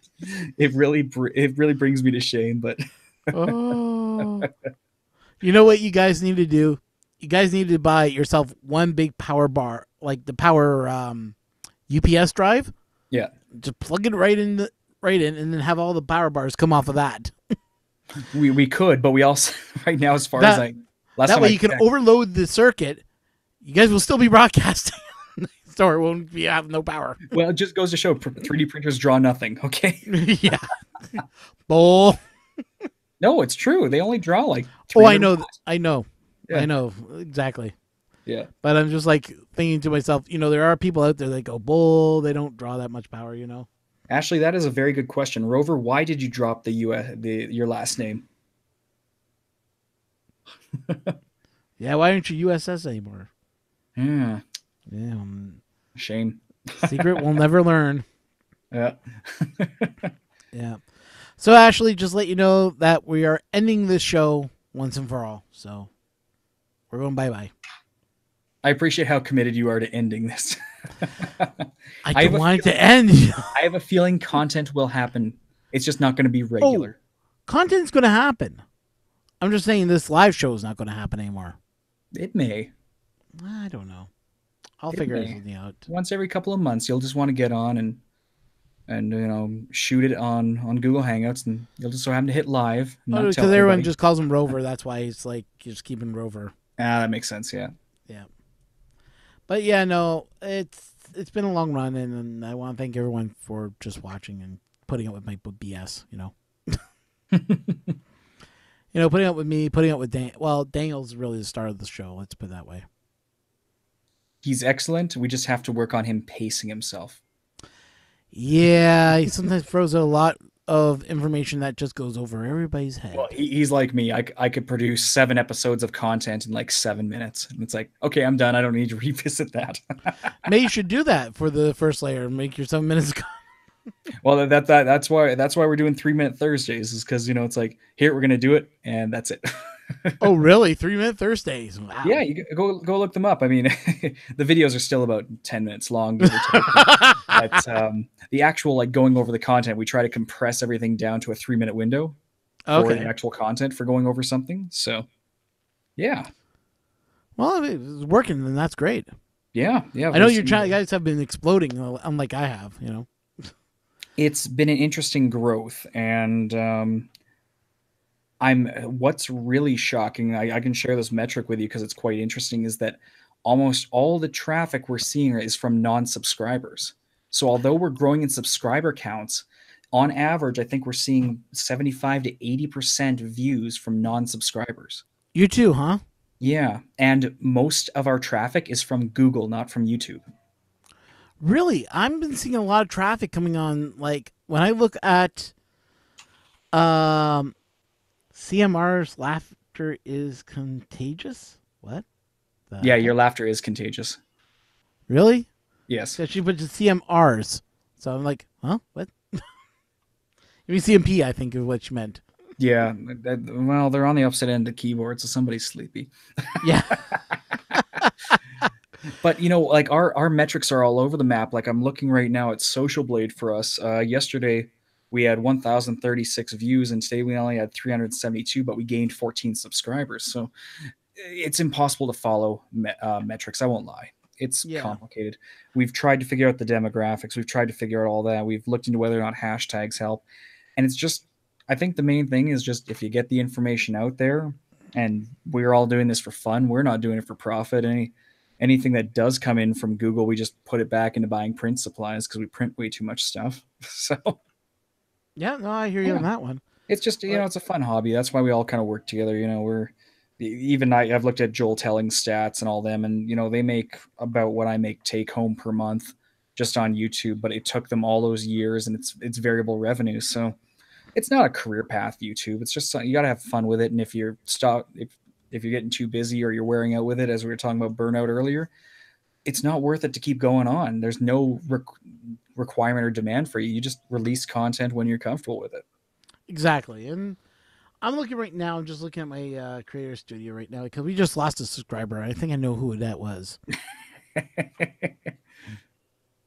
Yeah. So you know what? Subscribers are going to come. Subscribers are going to lose. The one thing is, what I've found is, I'm really bad for sitting on Social Blade and just watching the live counts all day, and so what's interesting that they don't show to you is that it's great that we have constant subscribers. It's easy to subscribe to a channel and have it in the background, but it takes somebody's got to go out of their way to unsubscribe to a channel. So, I almost wish you could get feedback of why you're unsubscribing, but Yeah, it would you be win some, nice you to lose see some. like this person unsubscribe because they don't think your content is good. And well, it's fine. If Yeah. you don't like my content, that's fine. I'm not going to like ban you from my channel to ever come back in. I It's just just like, I consider it a compliment when we get nasty comments on YouTube. That's my favorite. yeah. When you get the nasty comments, that's when you know you made it. Yeah, exactly. That's what we laugh about. Yeah, like I'm looking at my right now. I'm looking at some information from Google, and I'm looking at non-subscribers, and we get a lot of watch time from non-subscribers. One non-subscriber watched us for 443 minutes. Right. Another one for 335 minutes, and this is within the last 28 days. So, yeah, they watch us all the time. It's It's a lot of like view time, right? But they won't subscribe, so they won't hit the subscribe button. I don't know why. Yeah, it's just odd. yeah. But But yeah, we're that getting that's up. YouTube for you. I mean, we at least on our channel, what I can tell you if you want to grow there. I mean, I've got my own YouTube channel and I've put out it's just automated stuff, but I put out 800 videos and I have tons of view hours and everything. No, not a lot of people subscribe, not a lot of people get comments, but I'm doing that for myself. I don't care. So Yep. you know, um, Ashley, you're right. Yeah, channels they start YouTube's analytics. They're starting to go through algorithms of like trialing auto subscribing you to content and one of the things I've been doing lately is there's a Google Rewards, opinion rewards you can install on your phone that gives you little payments to your Google account for doing surveys. And I do get a lot of surveys of saying, is this YouTube content relevant to you? Yes or no. And then because of that, my homepage of recommended videos has become a lot more close to content that I've watched. But their analytics are just so weird otherwise. Yeah. It's like some of our videos I look at, like we had 400 views on one video, and it's like, well, I don't have that many subscribers. Well, the funniest thing is our most What? popular video is by far our least favorite too. Which one's Just that one? it's one Richard recorded super early on called "Useful Household Prints," and by nature the content's really interesting, but the video is just terrible. I've told him I'm just like that is just not a very interesting video, Richard. It's just like here's a table of stuff. Let's have a look. So, but it is garnished. It has gotten the most views, the most comments, and all that, which is really weird. Yeah, I'm just looking at subscribers right now. I'm just seeing who we lost. Yeah, I'm picky. What can I say? Oh, does it actually give you names? Yeah, I can see who Huh. signed up on. If you look in your, If you look under community and then you click subscriber, it shows you who has subscribed to your channel. Oh, really? Okay, I'm gonna have to take a look at that sometime because Yeah, it was that bear in guy mind I that barely. was commenting about our channel being boring. Oh, well, So yeah. they're talking about Chinese printers. Well, 90% of the 3D printers come from China. Would you like me to talk about that great American? Oh wait, Joseph Prusa is not American printer. That's true. And then I just now you see another like 3 subscribers tick off. Yeah, probably.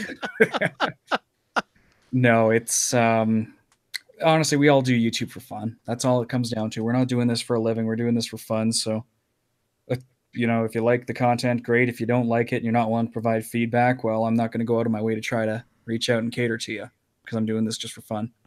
Yeah. But at the same time, I would like this to become more than that. You know what I mean? But Oh at the yeah, same me time, too. it's like you guys, you don't have enough. Like you guys have the viewership, which makes it great. I used to have ads on all my channels. No problem before the stupid YouTube I know. apocalypse I did. I happened. did too. I was actually making good ad revenue on mine too. You Yeah. want to see something that looks really funny? I'm just going to quickly show you on my channel dashboard here. Greater than 999% growth because 3 watch time. That's YouTube for you, man. Uh, And my no. top video is something that I did of a reboot HD upsampling, Oh, basically. jeez. Yep, that's YouTube for you. Yeah, because I was getting some good analytics back in the day, and I was like looking at my analytics, like for videos. I was actually making revenue from YouTube. I was making about maybe $20 every two months, Nice. and I was making some good revenue. And then all of a sudden, it's like, oh, you idiot! You did that at the Japanese suicide park. Oh yeah, Logan Whoop. Paul. Yeah, we can. Well, and the thing is he's Logan still Paul making money ruined off it. it. Yep. Yeah. And I've gotten like I had two channels that were doing great, and they got jacked. So it's like, yeah. One was Yeah. one was reviewing old movies, which we were having fun doing because, Mhm. well, it helped pay for the movies for us to rent them out and Yeah. watch them and everything else. The second, and then that channel was doing really well. That we had over 1,000 viewers or something like that. But that party kind of ended about a month, like 3 months before the Logan Paul thing broke down. Hmm. Because one of our guys said, I can't do this anymore. It's just, I don't have the time anymore. Family is coaching, that type of stuff. So we canceled the show. We removed all the episodes online because he wanted them removed to, some weird BS with that one. So we There's shut a bunch of down. them. Hey, Yeah. trolling for dollars. How's it going, Hey, man? trolling. You just decided to join at the end. Yeah, just when we're calling it an end Yeah. and talking about YouTube's apocalypse. Yeah. But And yeah, basically, all I can get out of YouTube analytics is that you can't do squat with YouTube analytics. I mean, you can go and check out other channels to see what content's interesting on them. And, I do that for a couple other channels just to see where the market interest is. But it really is a toss up in the air. Normally, the kind of content that would be popular for us is new information in the 3D printing world, and half the time there's not enough reputable information to make it worthwhile. So you just got to do what you want to do. yeah. Oh, anyways, guys, thanks for watching. As I said, this is the last episode. Um, until we are able to come back with a new game plan, which I will be talking to everybody about behind the scenes. Once everything gets ironed out, we'll come on back and we'll have something, a new format maybe. So to everyone that's been supportive of the channel, thank you so much for supporting us. If you still want to support us, there's many ways. You can still send money via the Streamlabs. I get that money sent to my PayPal account, which goes directly back to my bank account, which helps out. Yeah, so guys, thank you so much for tuning in. We thank you so much for your support. And until we come back, have yourselves a great day. And remember, if you want to watch more of Brian Baker and his friends, check out the First Layer. Excellent show. Watch it all the time. But thank you, everyone. And we will be sure to let you know when he comes back. If I come back, I'll rise from No, the dead. you're coming back. I know where you live. You live You live by Toronto. That's all you know. I have years to plan. You have years to plan. All right, Yeah, night all. when I die, he's taking me out of the grave. Later, everyone.